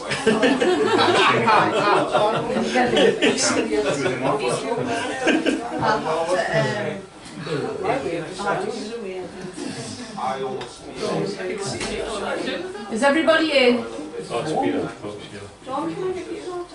Alright, thank you friends. Now we're all fed and watered. I'll just hand it over to Ben and then finish off the second half. Okay. Thanks, Dave. Well done. Thank you. Well, thank you very much. Thanks for coming back, everybody. Glad you're all. Hope you're all fed and watered and comfortable. I'm now going to talk about us all dying, or everyone. Or everyone apart from maybe 2 or 3 people in this room dying. All right. That's actually what some people in authority in this world have openly stated that they want to happen. And they're environmental activists. Environmentalists. You know those kindly guys with beards and glasses who used to sail their little dinghies, rubber dinghies, into the path of whaling ships? You don't get them anymore. Modern environmentalists wear a suit and they sit in boardrooms behind locked doors, making plans which none of the rest of us can see. And one of the plans they come up with, one of the ideas that's very prevalent, it's not even secret, they talk about this quite openly. Many of them are saying that, you know, to solve the problem that is outlined by a report from Iron Mountain, which we talked about earlier, that concern about the world's environment and the effect that human life and human civilization has on the world environment could be used as a form of cultural and psychological control. And one of the things they often say to people who are involved, not necessarily at the control stage, but just at the environment, even at the environmental concern stage, is maybe it'd be better, maybe the underlying problem is there's simply too many people. The world is called overpopulation. There's just too many people in the world and we need to get rid of some of them. In fact, most of them. In fact, the figures are usually the majority of people. At the most extreme, they say you need to reduce the world's population to around about 500 million people, which is less than 10% of the current estimated world population. Now, is that on the Georgia Guidestones? yes, the Georgia Guidestones are very interesting because they appeared out of nowhere in 1981. The person who designed and built them and paid for them worked under a pseudonym called R.C. Christian, and they say keep humanity under a level of 500 million in perpetual balance with nature. In perpetual balance, be not a cancer upon the earth, is the words they used. Of course, I love the natural world. I'm concerned about things when I see forests being cut down and topsoil erosion and things like that. And whether or not you believe that carbon dioxide emissions from civilization actually affects the climate, I personally don't. But whether you do or not, I don't really see how imposing a global dictatorial government would solve those problems. I don't really see how that would happen. But apparently this is what they're saying. This is what they're saying. They're saying that the world's environmental problems could be solved if we simply had a global state of emergency to save the planet. Temporary, of course. Who was it who said? I think it was Adam Smith or someone who said there's nothing more permanent than a temporary government program. What you find is that once governments have power, once we've abdicated our power to the state generally doesn't give it up willingly. We have to fight to get it back. So this guy is one of the big players in this movement. Bill Gates. Yeah. Can't see his phone on there. He deserves a boo. Yeah, he does deserve that. This guy is amazing. He became famous for his work in electronics, founding Microsoft. Yet since then he seems to have become very keen on biotechnology for some reason. Strange change of career that, he didn't just go from being a hospital porter to what I am now a guard and other things. Philanthropist. They call him a philanthropist, yeah, which is he and his wife run the Bill and Melinda Gates Foundation, and it goes by various names, a humanitarian think tank and all kinds of other things, like the Ministry of Truth and the Ministry of Love. This is his infamous equation. Carbon dioxide, CO2, in other words climate change, he believes in that, is a time service per person, per energy service per unit of CO2. That is the equal of what it causes climate change. Now, as he said very chillingly on his talk, at least one of those factors has to be diminished considerably. He didn't point to which one it is, but I know which one he means. He means that, and you think he's the only one. He's not. This is Dr. Mayer Hillman. He did a talk at Conway Hall. It was one of the most dismaying things I've ever seen. He's almost crying with fear. He says, I don't have a dream, I have a nightmare, he says. And he goes on to explain how his fear of climate change, man-made climate change caused by carbon dioxide emissions, is going to destroy the world. And then he says that there's nothing anyone seems to be able to do about it because people don't respond to it. The politicians just pander to people, and the people don't say anything. The people just want their rights. He says, firstly, he proposes food rationing on the model. There's something called the United Nations. I forgot what it's called now, but it's tied into a general movement called Agenda 21, which is basically a complete restructuring of society to resemble a very extreme form of communism, where the entire economy is planned, everything is rationed, everything is controlled. No penny is turned, no one buys or sells anything. We just have production and we have need. And people work in production and they have their needs, and the needs are fulfilled by production on basically a subsistence level rather. It's not done for any other purpose other than resource-based. It's a resource-based economy, is what they're saying. And he said this. He said, the democratic process is not sacrosanct. The majority view in the developed world is that people are not prepared to make the lifestyle choices for the dramatic carbon reductions necessary, and their democratic leaders do nothing except pander to their whims to get elected.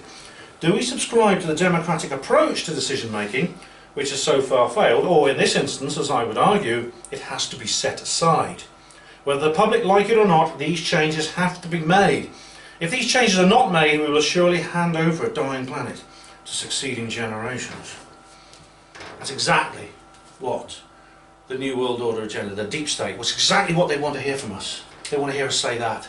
So we say, we must have the New World Order, because otherwise we have a dying, we kill the planet. Life on Earth ends without the New World Order. No one wants the New World Order, but it has to happen.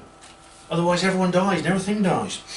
There's another guy, James Lovelock. Now, he's 94 years old. He wrote the original book Gaia, which is actually quite a good book.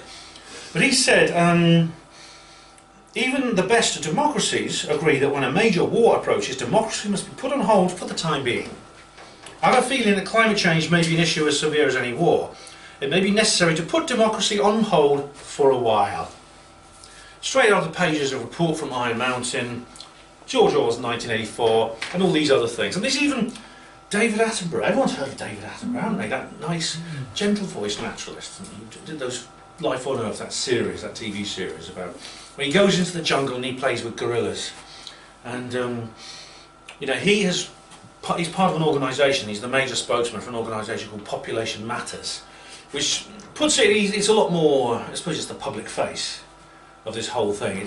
It just talks about things like, you know, increased contraception, you know, educating people to have less children and things like that. When in the secret boardrooms they're saying it's too little, too late. We need to start killing people. Well, I have a question. I have a very, very simple question for these bad cops of the environmental movement. Oh, come on. Set a good example, Bill. Come on, Bill Gates. It's always other people who have to die, isn't it? Never them. It's other people. It's, even though Bill Gates is the biggest consumer of resources on the planet. He's one of the richest men on earth. But no, it's other people have to die. It's like a little family in Malawi who like live on a bowl of rice a day. They're the people who have to die, not them. So I always say, you know, shoot yourself, suck an exhaust pipe, jump off a cliff. Practice what you preach, that's what I say. But in the quest for this depopulation, I believe the depopulation it's got nothing to do with the environment in reality. The reason the deep state want fewer people is because they've modelled their New World Order on a population around, a global population of around about 500 million for the purposes of control. And there's the mechanisms by which they plan to control their population, which will not be the same as this population. We'll be very, very, if they have their way, we'll be very different creatures indeed to what we are now. When you look in the mirror now, you see a human being. I think they plan to make all natural human beings extinct. And this is a person who's suffering from what's known as Morgellons disease. It's you see there are lesions on this person's skin, and what comes out the skin is very, very strange things. I mean, I've spoken to many, many people who suffer from this. You have like strange fibres appearing. They're often multicoloured. Now, according to your local GP and other medical experts, it's simply fabric. It's simply, you know, cotton fibres from a dressing that's got stuck in a scab, and the scab formed, and it's just hysteria. People are just getting hysterical, but it's not. Many, many people. There's a famous baseball player who's got it. Many, many people report feelings. They feel those intense irritation under their skin. It's like they feel like something crawling under their skin, and they scratch and they scratch. And sometimes, even when they don't scratch, these lesions appear. The skin breaks, and this stuff comes out of it. These fibres, multicoloured fibres. They're not cotton, and they move. These fibres actually move. They waggle like little worms, and they don't burn. You put them in a lighter flame, they don't burn. Yeah, it's horrible. It's really a horrible thing to have.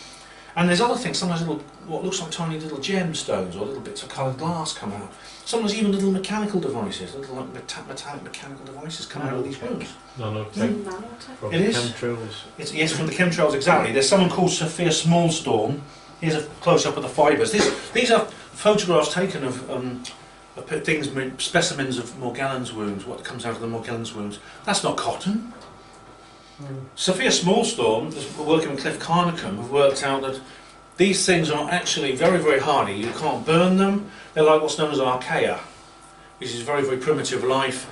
And archaea are single-celled organisms which are sometimes they even live inside volcanoes. They're very, very hardy. They live at the bottom of the sea inside very hot volcanoes. They've been found in the water coolant of nuclear reactors. They're not affected by the radiation. And these are things that are coming out of people's bodies. Now, the connection to chemtrails is very interesting because Carnicom, who's a chemtrail researcher, has worked with Sophia Smallstone. And what Carnicom has discovered, what he finds in water and things like that, after particularly heavy days of chemtrailing, is exactly the same thing. It's as if this stuff is coming out of the chemtrails, and it's falling down Earth, and it's entering our bodies. And it could be that the people who have Morgellons are the lucky ones, because this is basically an immune response to the presence of these archaea, this pseudo-life, as Sophia Smallstone calls it. It could be that all of us in some way have this pseudo-life inside us, and we're not reacting to it. So maybe perhaps people breaking out with Morgellons is a good sign. As unpleasant as it is for them, it shows that human immune systems do have the ability to fight back. This is Ray Kurzweil. Now he's the leader of a movement called Transhumanism. And this is basically a plan to take human life, and replace it with something else, something artificial. And he has this idea that by the year 2045, computing power will match that of the human brain. So therefore, all you have to do, what will happen then is we can dispose of these bodies that we have, we can transfer our entire mind into a computer. And once we do that, we have the ability to think faster, quicker, we never forget things. We essentially become immortal because we can just transfer you can just transfer our software to another piece of computing once one's gone. So they'll give us a virus. Yes, exactly. Or just clicks format restart. I mean, there's all kinds of things wrong with this. This guy assumes that this technology will, if it's possible to do that. I mean, I doubt that, quite frankly. But if it's possible, that it won't be abused in some way, that it won't be weaponized. He always assumes that this will be used for the good of the people, rather than what possibly the political classes of this world have a vision which is very, very different. I've mentioned George Orwell's 1984 a few times this evening, and it really is a prophetic piece for the 21st century, but there's another. It's produced by George Orwell's school teacher, a man called Aldous Huxley. In 1930 he wrote a book called Brave New World. Despite it being its antiquity, it's way ahead of its time. And it talks about an age where people are no longer born, they are engineered, they're manufactured in what is known as hatcheries, and they're genetically engineered by the state. Again, it's a complete state control of everything, to fulfill certain functions. So they'll be biologically altered, firstly through their physically, and secondly through indoctrination as children, what's known as hypnopedia. They'll get little babies and they'll basically subject them to different stimulus in the hatchery when they're little babies, to make them react to certain things in certain ways. So if they're designed to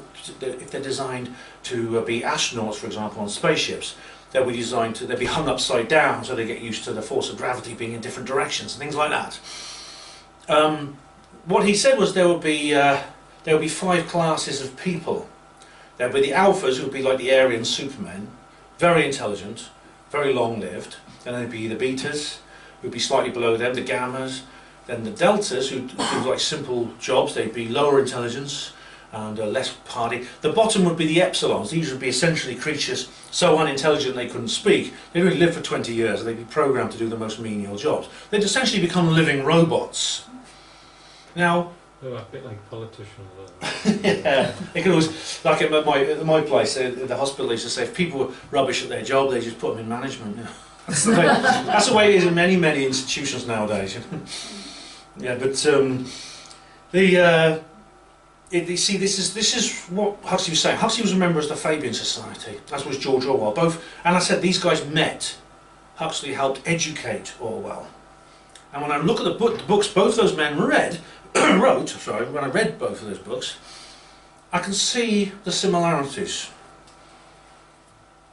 And I do wonder, how much did they learn when they were in their secret meetings? The Fabian Society is a very interesting organisation. It's the current leader is it was Ed Miliband a few years ago, and there's Tony Blair as another illustrious leader of the Fabian Society, and it's semi-secret. I mean, they have like meetings in camera, but they don't talk to. They never release any press statements and things like that. And it's possible that Orwell and Huxley were exposed to this long, long ago, 100 years ago or more, and they had some idea about what was planned for the future. And now, we in the present day are seeing that future emerge in terms of technology, in terms of psychology, in the case of George Orwell, in terms of cultural and psychological programming, in the case of Huxley, changes in biotechnology and biology and things like that.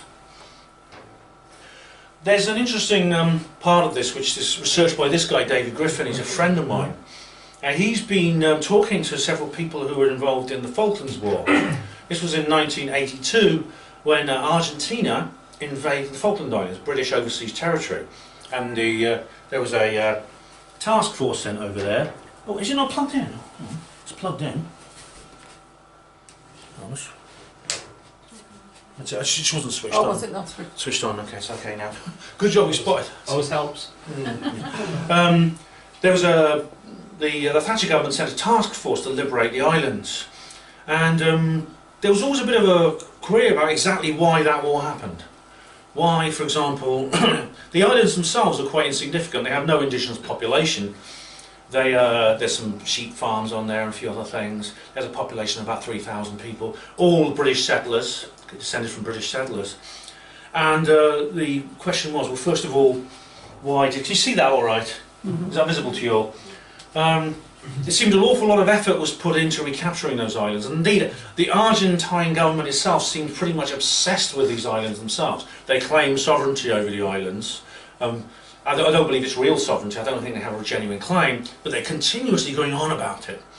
And there's this joke in Argentina. They call it Malvinitis, which means an obsession with Las Islas Malvinas, as they call it. Now, there's a lot of oil fields around the island that's been discovered. It was shortly before the invasion, actually. It was discovered, which could be an explanation. But David Griffin discovered that there was something else going on down there. A lot of UFO activity. And that was in some way connected to the invasion and the effort that was went on the effort of liberation. Very, very strange. He discovered that there's a place called Southern Fuel, which is part of the Falkland Island dependencies, but it's a long way from the actual Falkland Islands themselves. And it's a small island, very cold. It's the most southern island of the Falkland Islands. It is, yeah, and there's no soil there. There's nothing grows. There are just penguins living there. It has an Antarctic climate, basically. But there was Argentina put a research base on there in 1976, but because it was such a remote location, no one ever really bothered to do anything about it, because it was just like and leave them alone. No one could be bothered to go down and kick them off.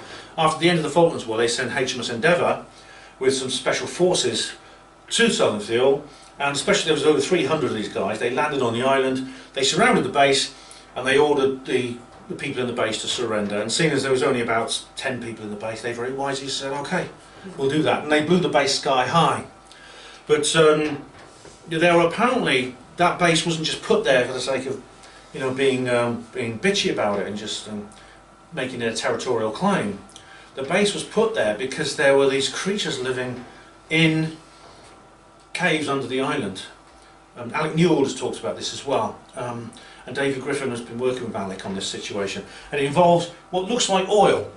It looks like crude oil. It's black, viscous fluid, but it is sentient. It has intelligence. Black goo. The black glue, yeah, goo, basically, yes. And it seems far-fetched, a far-fetched idea, but then something similar happened in the Gulf of Mexico, much more recently, just a few years ago, in which someone who claimed to be an insider at the French embassy said that there was basically a massive sea battle broke out in the Gulf of Mexico, near where the Deepwater Horizon oil plate is. And it's because what happened was a French submarine got into the invaded US territorial waters to retrieve some of this material from an oil well. This submarine was attacked by the US Navy. It was eventually forced to the surface and it was limping away. But then the Germans and Israelis, they came along as well. An American helicopter flew over. There was some depth charge attacks. Some torpedoes were fired, and then the submarine managed to escape with its cargo of this black sentient fluid. It was transferred to a French ship, another French warship, in the Atlantic, a long way from the US coast. And this warship then immediately headed for France as quickly as it could. But then when it was a few days into its voyage, this was where this lady came in. She said, that the French Admiralty had received a request from the captain of that ship to jettison the cargo. And the answer was it had come to life on board the ship, whatever that means. Which is incredible considering the effort the French went to get hold of this stuff, almost invading, having essentially a shooting match with the Americans. Now obviously this could be something that was just made up. It did appear on the Godlike Productions forum, which is not a place known for its accuracy. But someone actually did some research and found out that there had been an order from the US Navy for all ships to avoid that area at the very same time. And no explanation was given for this. The whole story is told by David Griffin, but it ties in with this. It's if there is some kind of possibly extraterrestrial substance on the world that maybe serves the same function as what you see in the chemtrails and the Morgellons disease. Miles Johnson talks about Yeah, that was an interview David Griffin did with Miles Johnson. It's very interesting. And now we come back to Resident Evil. And it ties in with this vision for the future, as Huxley describes in his book. Alice, the main heroine of the series, is actually infected with the T-virus, but unlike most people, she doesn't become a zombie, she becomes superhuman. She's faster, stronger, she becomes like the Bionic Woman. And it turns out in one of the, I think it's in the Extinction, one of the most interesting films is Extinction, the third one in the series, where it turns out that she has psychic powers, including telekinesis and things like this. And it turns out in the same film that they're actually the Umbrella Corporation, the people, the bad guys in this whole thing. They're taking a very strong interest in her because they believe the T-virus could be used to create the superhuman of the future, the New World Order, which the elite would be. But they also have this idea about taking the zombies that have been zombified by the T-virus and turning them into slaves, like the Epsilons. And I look at this, I know it's fiction, I know it's not real, but where do they get these ideas from? How come their ideas are so close to what we see in real life? Alternatively, so there's no real, in terms of the pandemic, there's no final answer to this whole thing, any more than there is to the entire subject of tonight's talk. This is still an interim lecture, there's no actual conclusion. But we appear to be looking at the emergence of some kind of new disease, or at least plans for some kind of disease. And it's possible that the lockdown situation we see today could be a part of that. It could be a trial run, it could be a test, it could be many of these things. But we're looking at something that's different to what we've faced before, and it looks like it's something artificial. Apart from the black goo situation, we're dealing with something artificial, not natural.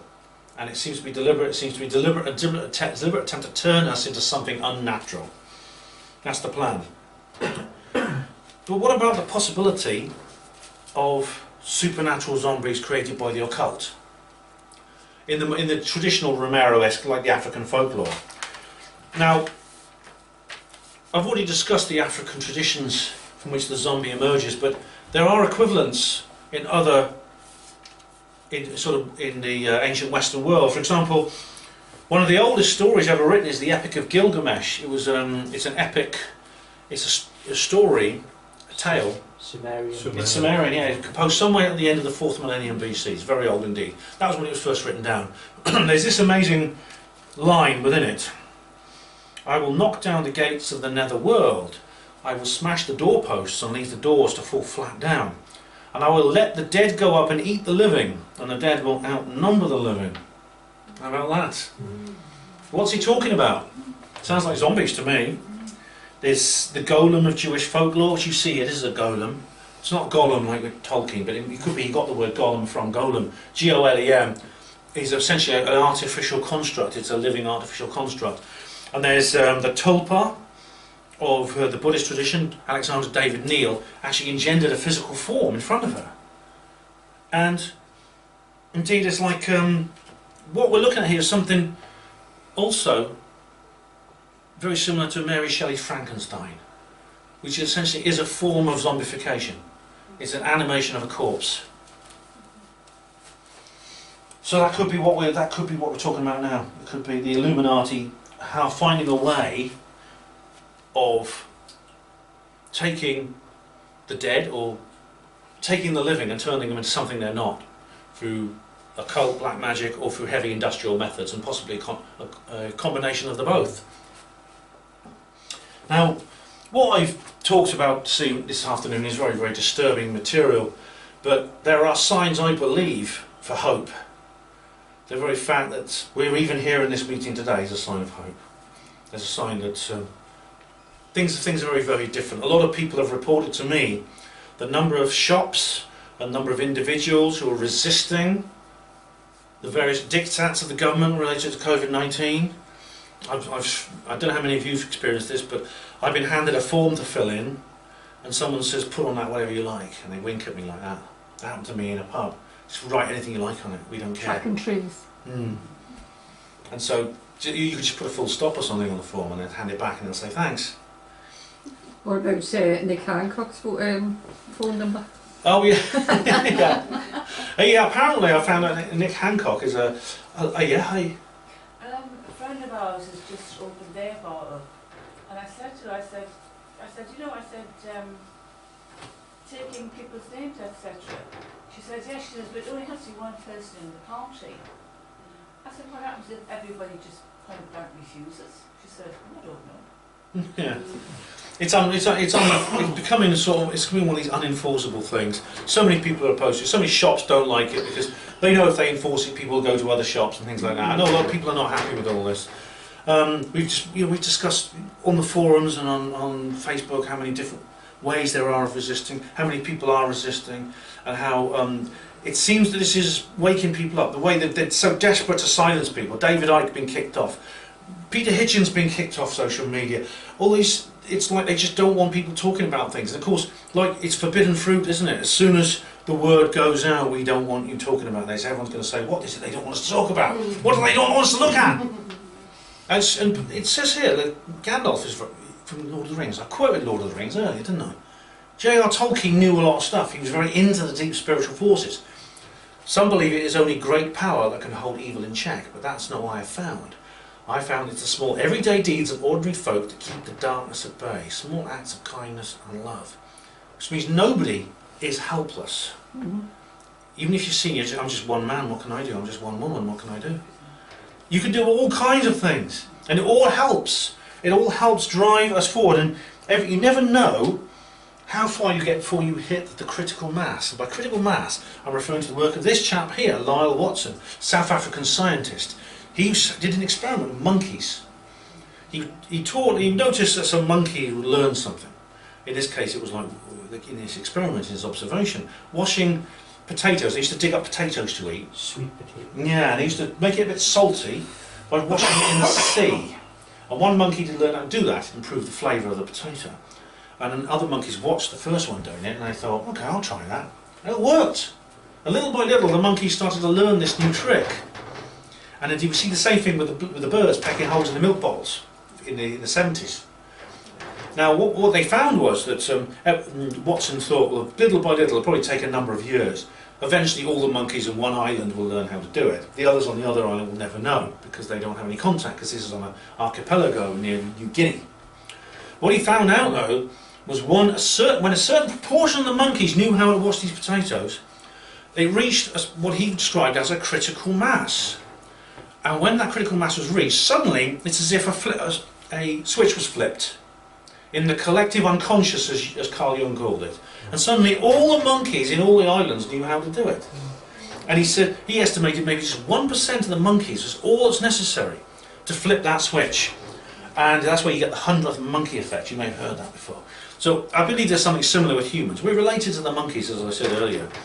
And so, even if it looks like no one's... Yeah. Something similar with the sheep in Scotland.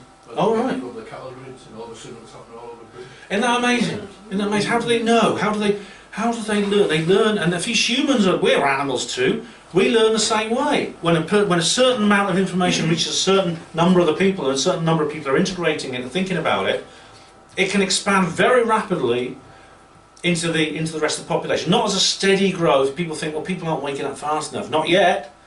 But once we hit the critical mass, Sheldrake wrote Yeah. a lot about it. There's more of a genetic field, which means you can, you never know when it's going to, you never know when you might hit. So never give up, keep pushing, because you never know when you might hit that 100th monkey moment. One of you in this room today may be the 100th monkey. Or maybe we've already passed it, we're already seeing it now. And if you want to know more about me, Hospital Porters Against the New World Order, Panlo, and you'll get more and more information about me. I also have some books here. This is about many of the subjects I've been talking about today. Roswell Rising, a novel of disclosure. Roswell Revealed, a world after disclosure. And Roswell Redeemed, humanity after disclosure. It's a trilogy of books. They're fictional, but they're about what if.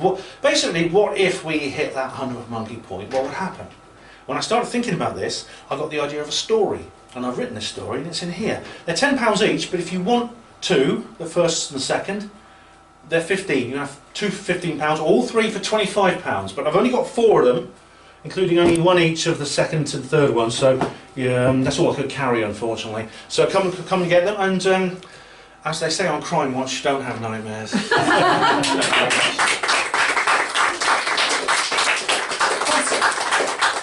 Thank you very much. Sorry? Questions? Yeah, anyone got any questions? Heather? Yeah. Someone said something the other day that we've known for quite a while, it's quite profound, it says we are the virus. That's what they want, we are the virus. And that's stuck in my head. You know what? There's something a bit weird, Heather. Viruses are not like normal. Some people classify them as not living. They don't reproduce the way all living things reproduce through. They either reproduce themselves asexually, like making copies of themselves, like bacteria, or they reproduce sexually by male and females blending to create an offspring, which is a mixture of the DNA. Viruses don't do that. They have to invade a cell and actually infect a cell and use that cell to reproduce.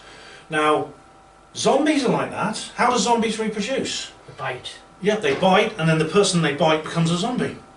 But that's a So, blood exchange. yeah, so zombies are like viruses.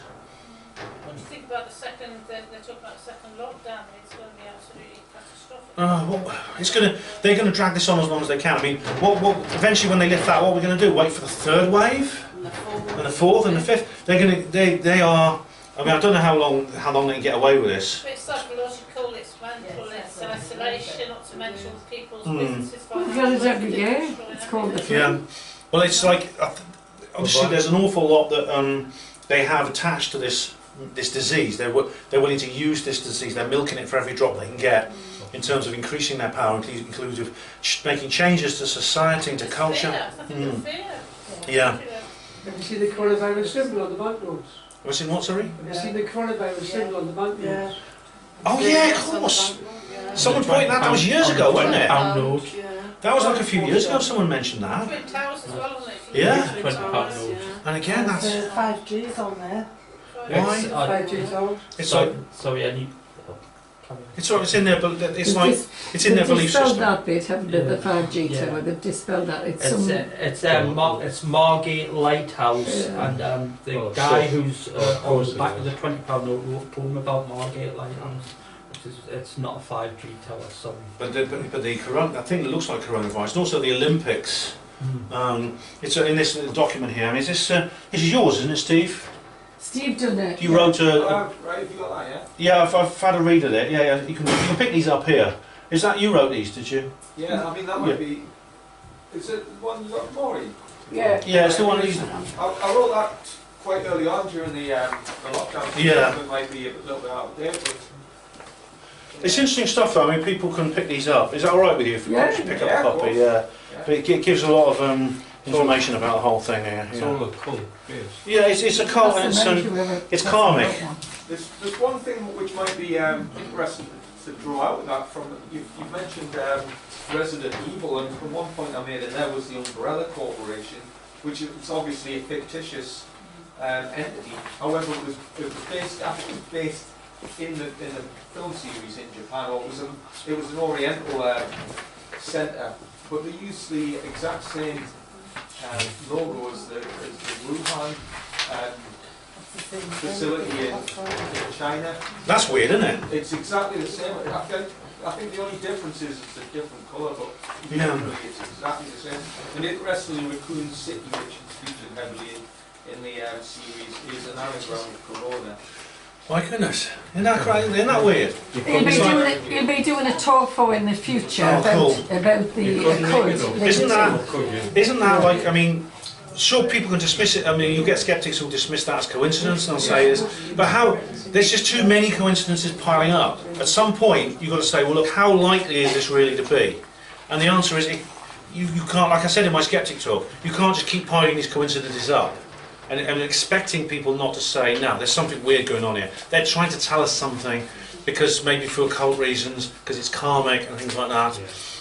But yeah, I mean, I found that very weird. Though, long before the coronavirus came out, I was watching those Resident Evil films with enormous interest because I thought I just sensed there's something going on with these movies. Something weird. You know. I've got to be honest, I really enjoyed your lecture there about zombies, which again I've known very little about until you brought a lot of things up.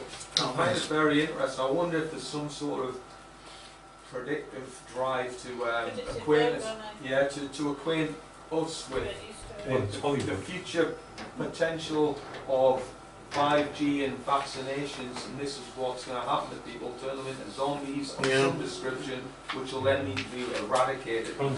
I think so, yeah, I think that's that is it. Transhumanism, that's all. Yeah. Why do they want to vaccinate it so much? Nanotechnology in your body. Well, as we described, I mean, yeah, Richard. Sorry, Jill had a question. I've got a couple of them. Can't come back. Yeah, okay, sorry.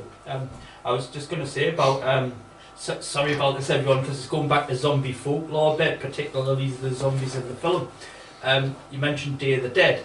It's the only case where we never actually find out if that person would become a zombie after cutting his arm off to stop the infection, to stop the bite. Right. It's the only case we never actually find out if that would have saved a life or it would have became a zombie anyway. Yeah, that's interesting, isn't it? Yeah.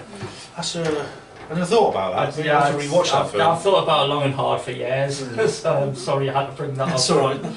Because you're always, there's never ever ever a case in any of the zombie films where they've been bitten, scratched or whatever, where they don't become a zombie. Yeah. That was the only case in any of the films where he actually had a chance of not becoming a zombie because he was mentally unstable. He let all the zombies in Walking Dead, didn't Herschel's leg off in Walking Dead and he survives.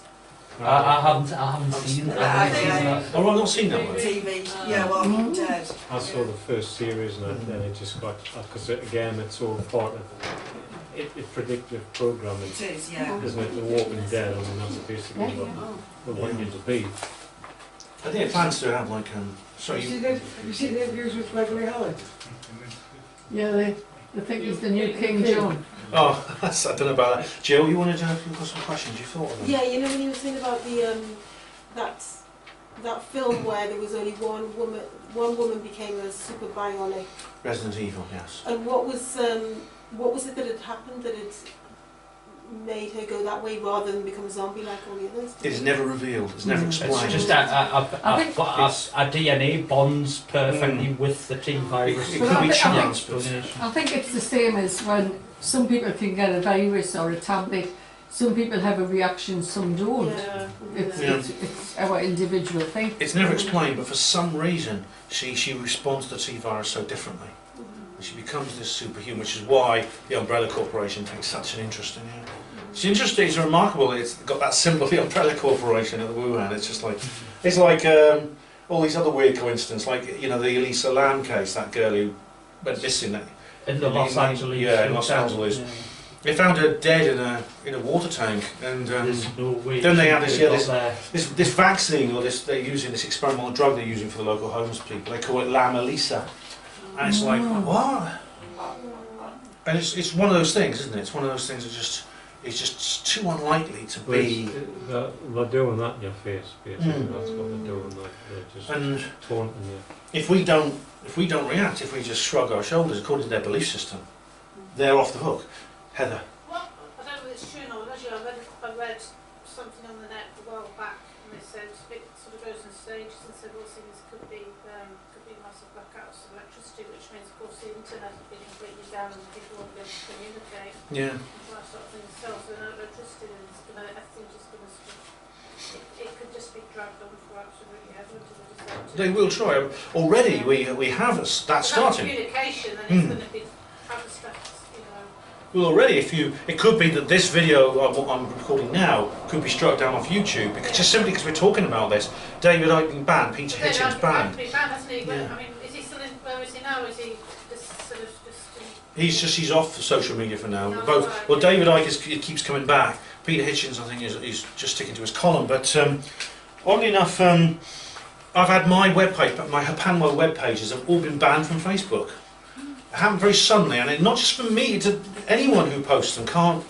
It just says these have been banned. There are people fighting back. There are people questioning. Yeah, I put in a appeal, but I mean, obviously, I haven't heard anything. It's like I just got the standard textbook response. It's still banned, and I don't know why. You're banned for 30 days, or you're banned. I'm banned from permanently. Not me as an account was banned, but my Panwell pages are all. You can't post links to Panwell pages on Facebook. So I got around it by setting up I copied them onto a WordPress account, but so far they haven't worked out what I'm doing. So I'm staying ahead of Zuckerberg's red pencil for now. But why should that happen to anyone unless they really don't want people talking about certain things because they see it threatening. They see it as threatening. It's really the truth. Did Shirley? Did you have your hand up? Sorry? You had your hand up. Sheila, sorry, Sheila. If we didn't have all this technology and this web, they couldn't have done this in the first place. Really? I mean, in what way? Accessibility. It's a TV that's promoted it, not the internet. Well, that's what they said, didn't they? If you didn't watch the media, That's you the know there was a uninvited guest virus. in your house. That's your fault. That TV. Yeah. If you just watch BBC and ITV You Channel don't 4, watch yeah. the news all the time. You know, if you didn't watch telly and you Yeah. didn't listen to Well, I the mean, news, this is the thing. you know, If you you- wouldn't. I only watch those things to analyse what kind of crap they're feeding us. Yeah, I'll have a laugh at that Nagamon Sure, the check news every is bloody comedy morning. shows She's and- the worst journalist ever. Sheila, None of the Amish have this virus. Yeah. that's interesting, isn't it? Yeah, This so, one social was media. They said because they had no TV or radio. So you're saying that it could be that the very news of the virus is actually is like almost like a kind of self-fulfilling prophecy. Generating the Yeah. How to energy. give you consent? It's generating the energy. Well, it's interesting, isn't it, that people, if you go to your doctor, if you have a headache and you go to your doctor and he says, sorry guys, that's a brain tumour, you're going to die in a week. You go home, even if it's not, whatever the cause of your headache is, you're going to go home and you're going to feel horrible. You're going to feel awful. The headache's going to get worse, psychosomatic. Whereas if you go to your doctor and he says, oh, don't worry, that'll be fine, you'll be fine, you'll feel better. Regardless of the cause of your headache, just the power of suggestion will make you feel better. So maybe you've got a point, Sheila, yeah, maybe you're right, maybe that's part of it. I know with my own doctor, the previous doctor I had for years, knew exactly what I was like. They never even attempted to offer me anything. Oh, good. And then she retired and I got another doctor. And you know how they keep your arms up to the age, you think, oh, this is a load of rubbish. And she said, oh, well, she said, I can give you, she said, I can give you statins. I said, no, you can't. Not without my consent. She said, how blood pressure? I can give the lowest. She said, no, you can't. And the look on her face when I said no. I said, you say that you need my consent, I do not give it. It's like another thing about the Amish. There's no recorded cases of SIDS ever in their history. Sudden infant death syndrome. That's what I mean. The children do die of other things which are preventable because they don't, but they will not enter the modern world. They insist on staying in their traditional, old-fashioned lifestyle. But they never have a single case of SIDS. Whereas it's becoming, it's a terrible thing. It's one of the worst things I can think of in the world. Well, you know how this lockdown has They don't have caused vaccines. the lockdown, not the COVID, has caused an increase in suicides, domestic violence, child abuse, and all this, that, and that. The only thing that's dropped is SIDS, because the kids have been missing their vaccines. Ah, well, how about that? See, this connection between SIDS and vaccines. The Amish don't have vaccines, along with all other modern things. They don't have vaccines. Domestic murders have trouble. Sorry? Domestic murders have trouble, that's right. Vaccines are a modern day invention. Long time ago, humans lived by nature. They took natural herbal medicines Organic food. And we developed immune systems. Louis And mummy Pasteur to deal with started, this. didn't he? It was Louis Pasteur who started all of this, Yeah. and instead of He got a lot of watching answer for, hasn't he, really? Antoine Beauchamp. Beauchamp. Yeah, Beauchamp's forgotten and Pasteur's like a hero. Hey Heather. My daughter was the only girl in her year group at school, primary school, when she was about 11 or 12, not to have the cervical cancer jab, because she knew how dangerous and how deadly it was, and I had inside information, but I didn't mind. And all the others, all the parents said, oh, it's fine, it's not a problem, we're going to have it all lined up like you know, this, and they all lined up and jabbed. And my cousin's daughter was so ill, and she nearly died. Exactly. I mean, I wouldn't let Louisa have it. My daughter, I wouldn't let her have it. But they're now wanting boys to have it. What is the point of that? It's probably sexist or something. Not No. is it? Yeah. They're wanting boys to have it. Periods too. Oh my goodness. That's getting into the transgender and the confusion over sex and things like that, which is like really. It's also designed to mess with our heads. That's another big subject. But that's intended to mess with our heads as well. And things like that. What do you think the likelihood is that they'll be able to go through with like mandatory vaccination? Yeah, they're going to have a tough time. I know that apparently I think it's Sweden, they've got an advanced bill going through Parliament, even though the bloody vaccine's not available yet. They're already putting a bill through the legislature to try and get forced vaccination. They're going to have big trouble here though, because I think a lot of people are resisting. I mean, you see what happened with the MMR, and a lot of people sense that Dr. Andrew Wakefield was mistreated, and you get massive numbers of people refusing the MMRs. Even people that are currently wearing masks are saying they're not going to have a vaccine. It's getting people to wash their hands every now and again and put something over their face is one thing. Getting them to put medication into their bodies, not just being saying, look, the doctor's saying I think it's a good idea.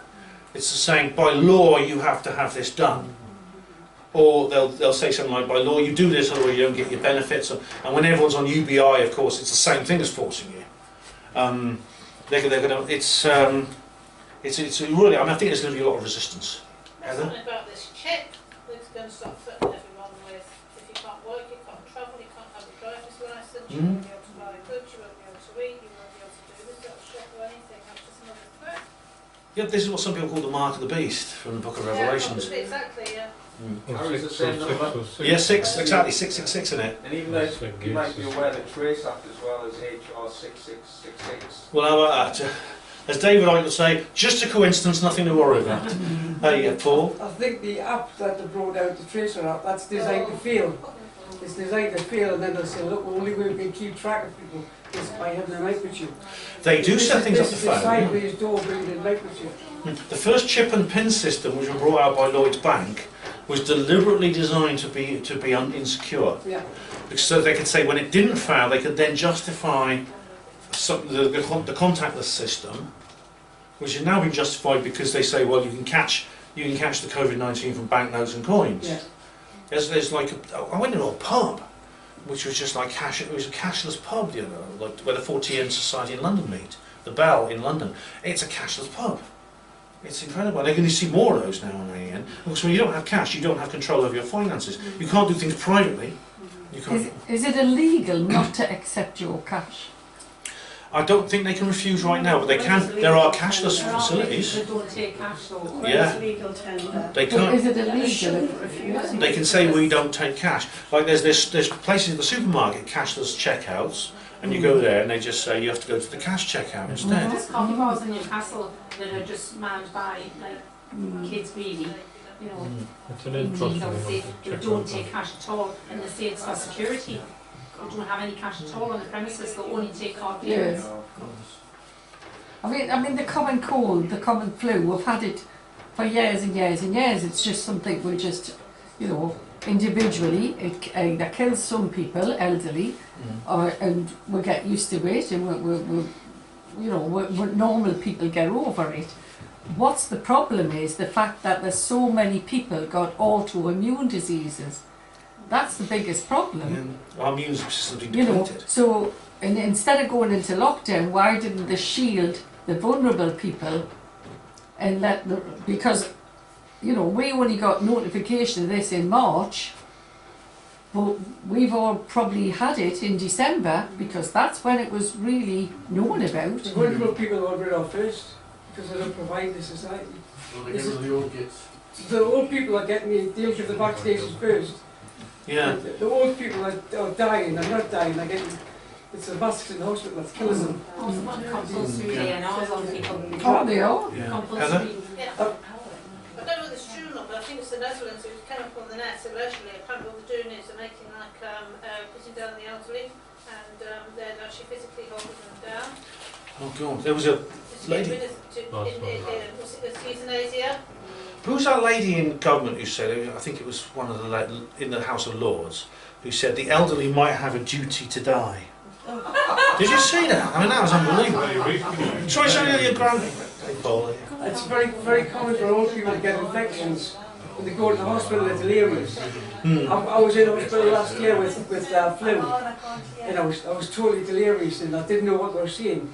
But they're getting them to sign a DNR form as they come in. Oh my God. And they're the ones that's getting listed as covered. They don't need to sign it. My mum had it put on without her even signing it. I tell you, though, in my 23 years in hospital portering, we had to deal with people who came in and actually they actually picked up these infections when they were in hospital, usually after they'd had surgery. And they go in for a simple operation. My daughter's grandmother, my ex-partner's mother, who I was very fond of, I was much closer to her than my own mother. She was one of these people. She picked up an infection in the hospital and died, and she was having her leg operated on. And this is very common. And honestly, if I'd never go to hospital unless you have to. Never, unless it's really necessary. Don't go. But these hospital diseases, every time they get rid of one, there's another one comes along.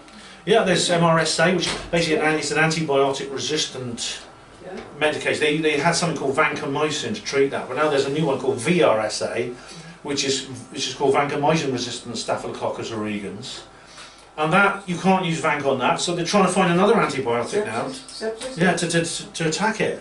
Yet they found that in trials that oregano kills staph on contact. Yeah. So they're on about bringing it into all hand washes in hospitals, but Silver as well as because they can't, because it's a natural product. Well, yeah, the pharmaceutical industry can't make a fortune of it. It's like this chloroquine. They're suppressing it in Italy. They've got a big project about it, and they're suppressing it because they know they need a market for the vaccine. Do you know COVID-19 was actually patented in 2019 in Europe? It was patented in 2017 in the US. I didn't know it was painted. I know that there was the Umbrella Corporation logo that bacteria in a bacteriological virology lab in Wuhan happens to be in the same place, Wuhan, where this market where they have all kinds of horrible things, which the native, the indigenous Chinese eat, bat soup and things. And apparently it came from there. Now, I think that's unlikely when you consider it's far more likely that laboratory had something to do with it. Apparently, that was just a scapegoat. Apparently, Dr.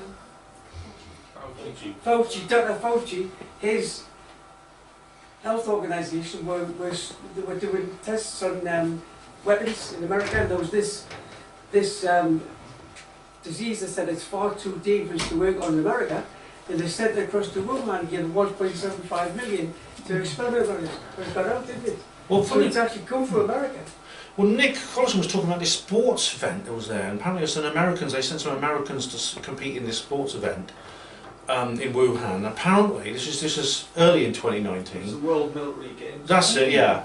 And apparently, they said that some of them were connected to this biological warfare project, and there was some kind of Nick thinks that's not a coincidence, and to be honest, the more and more I go and more I learn, I come less and less to believe in coincidences, especially when they're such far-fetched There's no ones. such thing as a coincidence. If you look back in history as well, you'll see so many instances of where service personnel have been given medication, vaccines, drugs and experimentation without any consent whatsoever, because ultimately they're expendable. They're testing American female in the services. They're testing them for a breast cancer vaccine as we speak. Yeah, and of course, Again, they don't know. But they won't always tell you what it is. I mean, they'll say something like, it's like the guys who were used in the first nuclear test. They weren't told what they were being involved in. They were like war veterans straight out of World War II, and they would say, we'll just put you on this. We'll put you in this project. You get a bit of extra money, and they were actually being put like 2 miles from a nuclear blast and told to walk towards it as soon as it went off. And in Porton Down, they were doing experiments on people. And there's some guys who were involved in that experiment. Some of them had just come straight out of training, and they were put into this. They were only like 18 or something, and they were put into this project at Porton Down, and they're still ill today. In their 60s, and they're still sick, and they ruined their lives. They tested Agent Orange on people. We know someone whose father was involved, and she had a brain tumour. She was saying the number of people she knew whose fathers were involved, and that generation has brain tumours. And incredible. I mean, if you honestly it's people in government service, particularly, they seem to target military or the civil service. For example, I mean, but the NHS is also. I mean, I myself was in the NHS, and we were offered to go to the Institute of Molecular Medicine, where we had to give sperm samples, and then they would give us something, and we had to go back and give sperm samples like a month later. But I didn't do it, obviously. But they wanted us to give sperm samples. That all the men, all the male staff were all offered that opportunity, and you were given £20 for doing it. And yeah, they paid you £20 to take part in this experiment. I said, it's not worth it. Do you know what they're putting in you? And there's this lady I know. She's actually a friend of my ex-partner who was in the Ministry of Defence, and she got pregnant, and she was strange. She was a single woman, and she didn't have a partner. And she said, "Well, how can I get pregnant?" And when they found out, when her employers at the Ministry of Defence find out about this, they said, "We'll sort out an abortion for you." And so she didn't go to a GP, she didn't go to a few normal channels of medication. Her employers, the start of the Occupational Health Service, her employers, they did an abortion for her. And this question is, why do they do that? And how did she get pregnant in the first place? And was she selected in some way? As part of some kind, God knows what they were doing. I mean, I know in terms of alien abduction, you get things like that, where people get taken and they're pregnant, women get pregnant and they're taken, and they lose the baby, or men get taken and they have sperm extracted from them, things like that. Sometimes you get people bonding with aliens sexually and things like that. It's weird. But Heather, you just wanted to say something? I knew someone years ago. They were way of making money. They used to send themselves. They used to go to Northern Ireland, Belfast thing, and they used to go and get themselves doing drug testing. They used to get £1,000 every few months for doing it.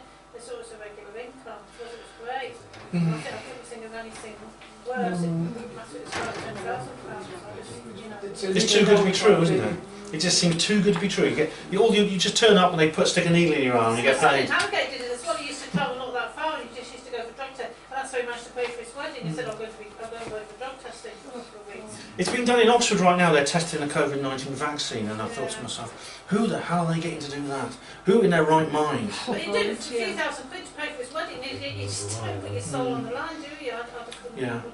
Since you mentioned the vaccines, it's interesting, and this has just come to like recently, as far as I'm aware of, but there's a component part of a vaccine under trial known as luciferase.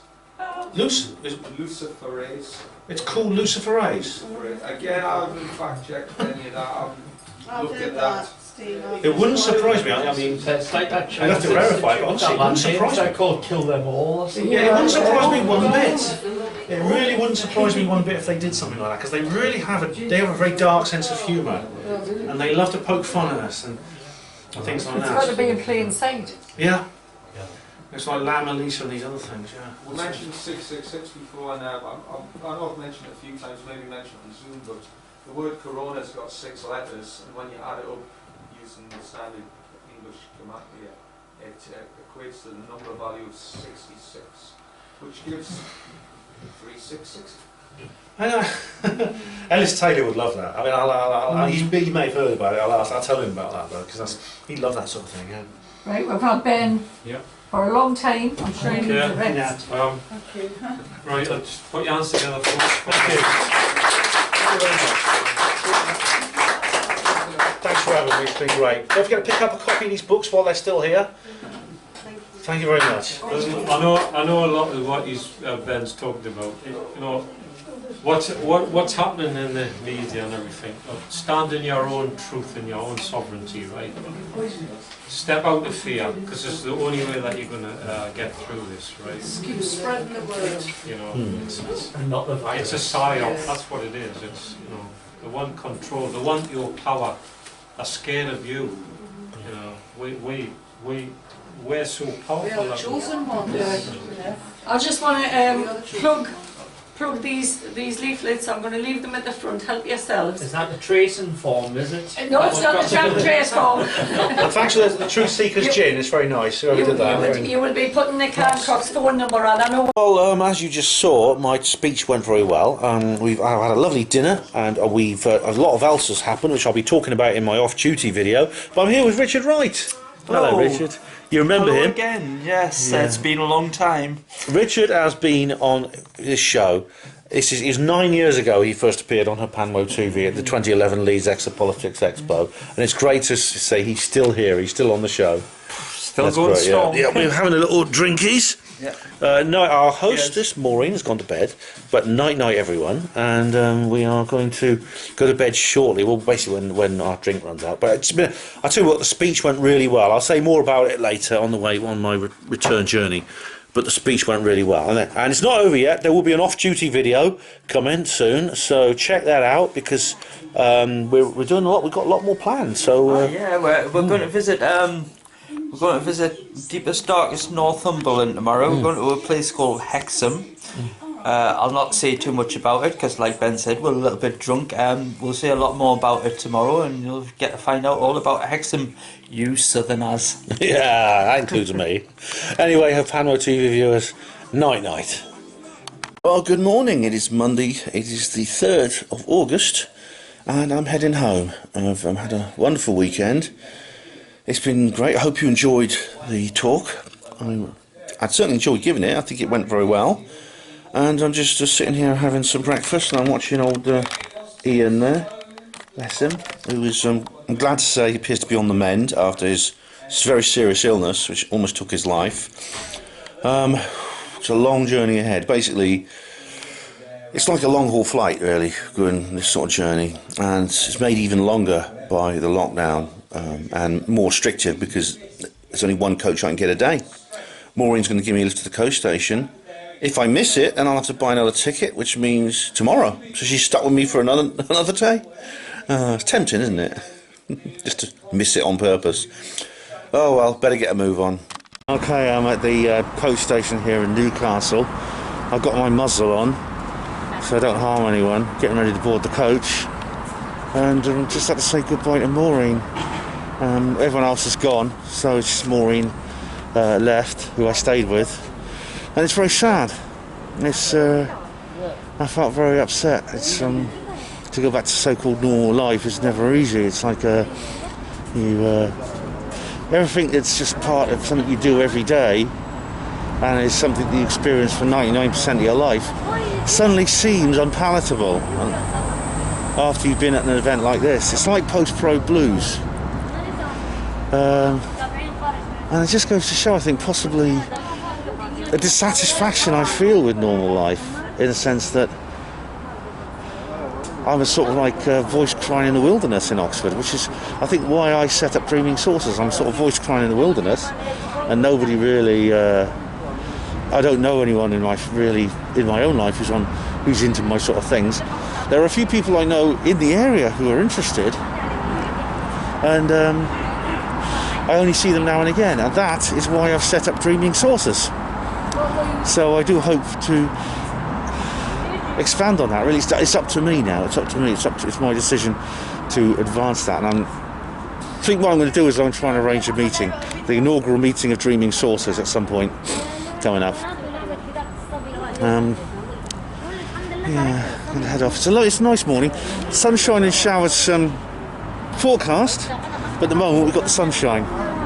And I sold a book. I sold one copy of Roswell Rising, so that's not bad. I only had 4 with me. I had 2 Risings, and Revealed and Redeemed. That's all I can really carry unless I'm willing to have another case, which I wasn't. Not in this occasion. Not the fact I only sold about 2 or 3 books last time, so I brought 4 books with me.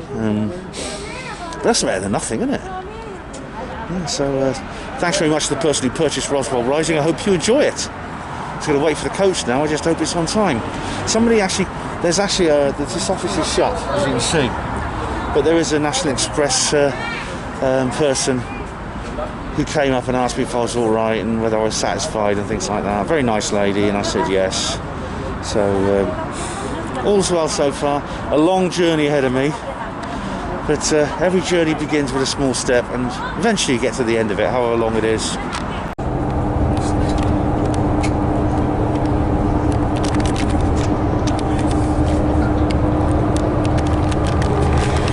We're going along the coast at the moment, just south of Sunderland near Peterlee, and the sea looks beautiful.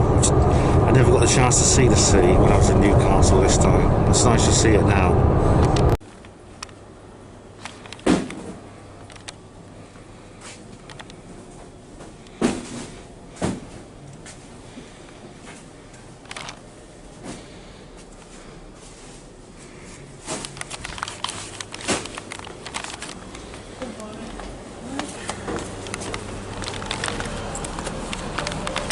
Well, they don't have Nexus anymore, not like they used to here in Leeds. It's actually started raining. You can see drops in the window.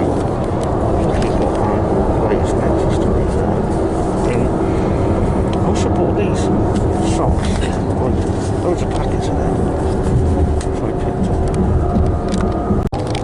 See, it's been raining a bit. Drops in the window now. Got the latest Nexus to read. It's nice.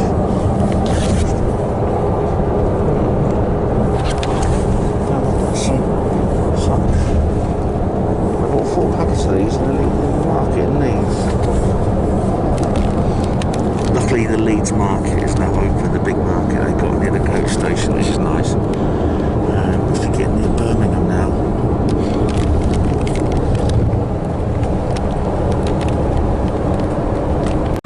Okay, just at Birmingham now, just got out of the coach station. I've got quite a long wait until my next service. That's over an hour, I'll just get rid of the coronavirus burqa for a minute. I thought I'd take a little stroll up to the bull ring to see what it's like in this sort of post-lockdown utopia. I'm supposed to be meeting Kevin Logan actually as well. Well, I'm not really, but I've got a feeling I'm going to bump into him one day. I don't know what I'll say. I'll just say, look, Kevin, I disagree with everything you say, but how's Rory Katz getting on? I'll probably say something like that. But anyway, I've run out of things to read. Well, I've nearly finished the Nexus magazine I showed you. Very interesting, you know, very interesting.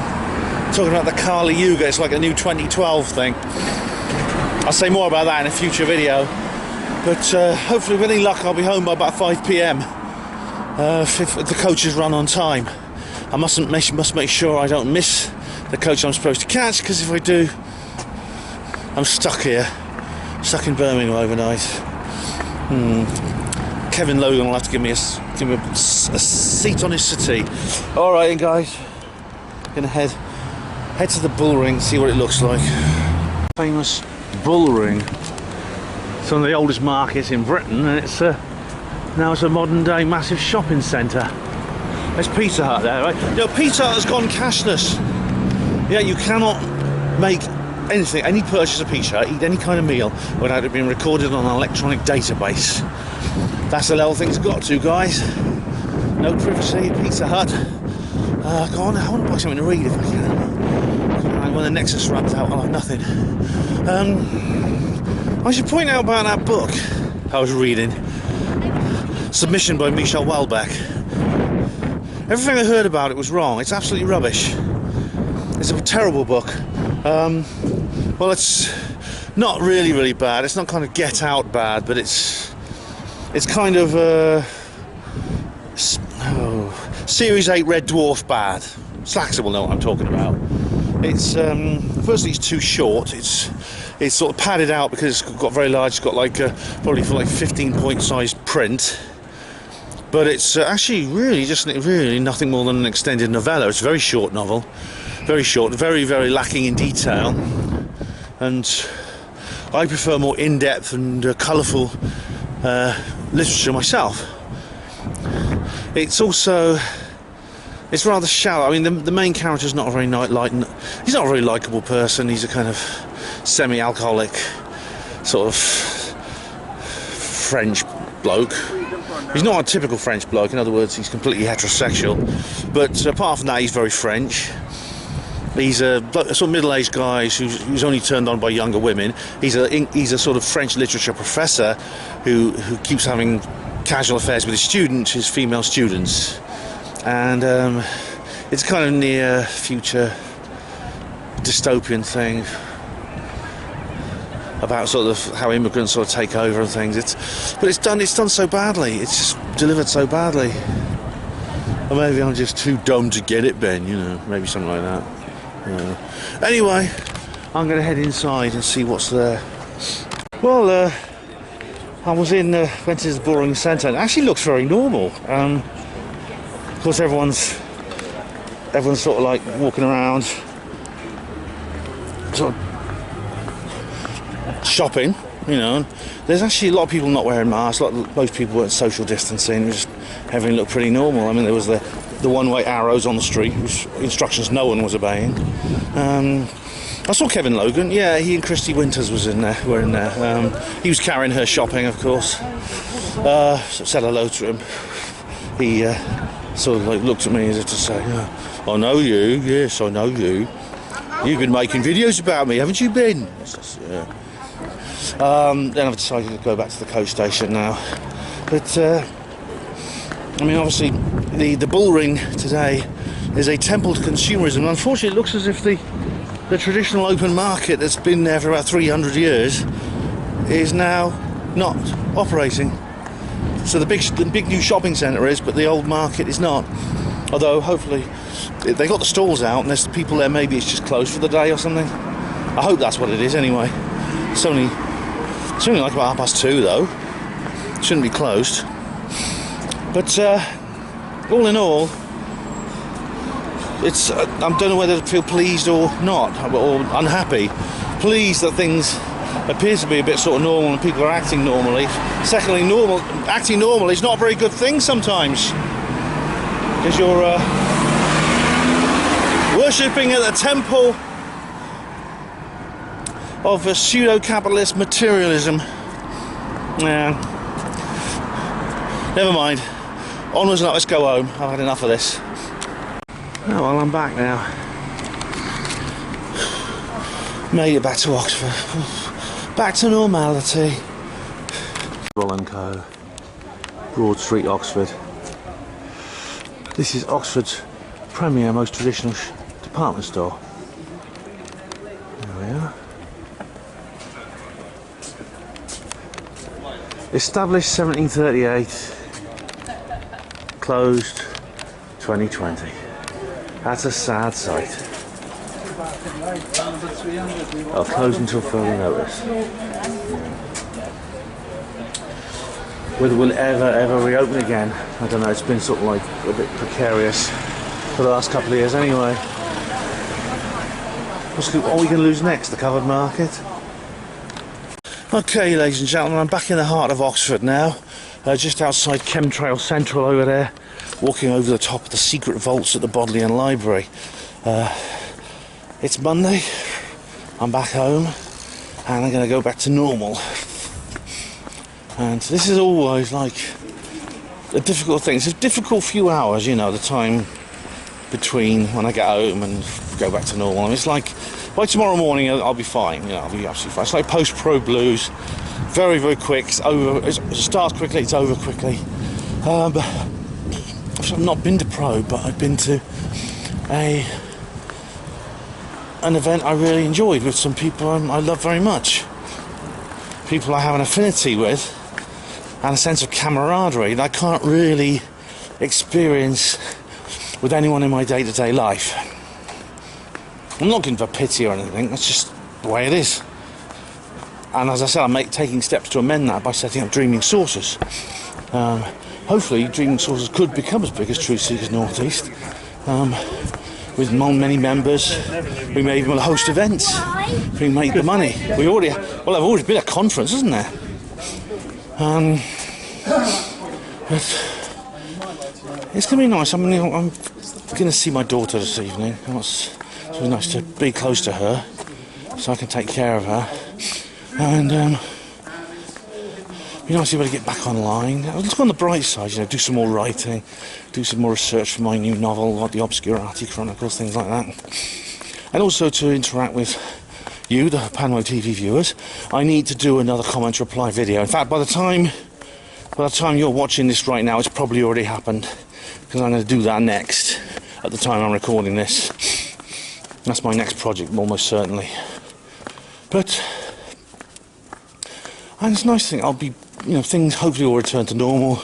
There'll be conferences coming up. I'll be able to travel again, meet people, talk about crazy shit the way I love to. I want to say a big thank you to everyone at Truth Seekers North East for a really, really brilliant weekend.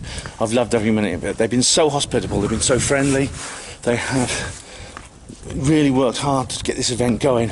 All I had to do was turn up and deliver the talk. There was a lot of organisational work that went on behind the scenes, which meant they basically had a full house. I mean, almost everyone was there, they said.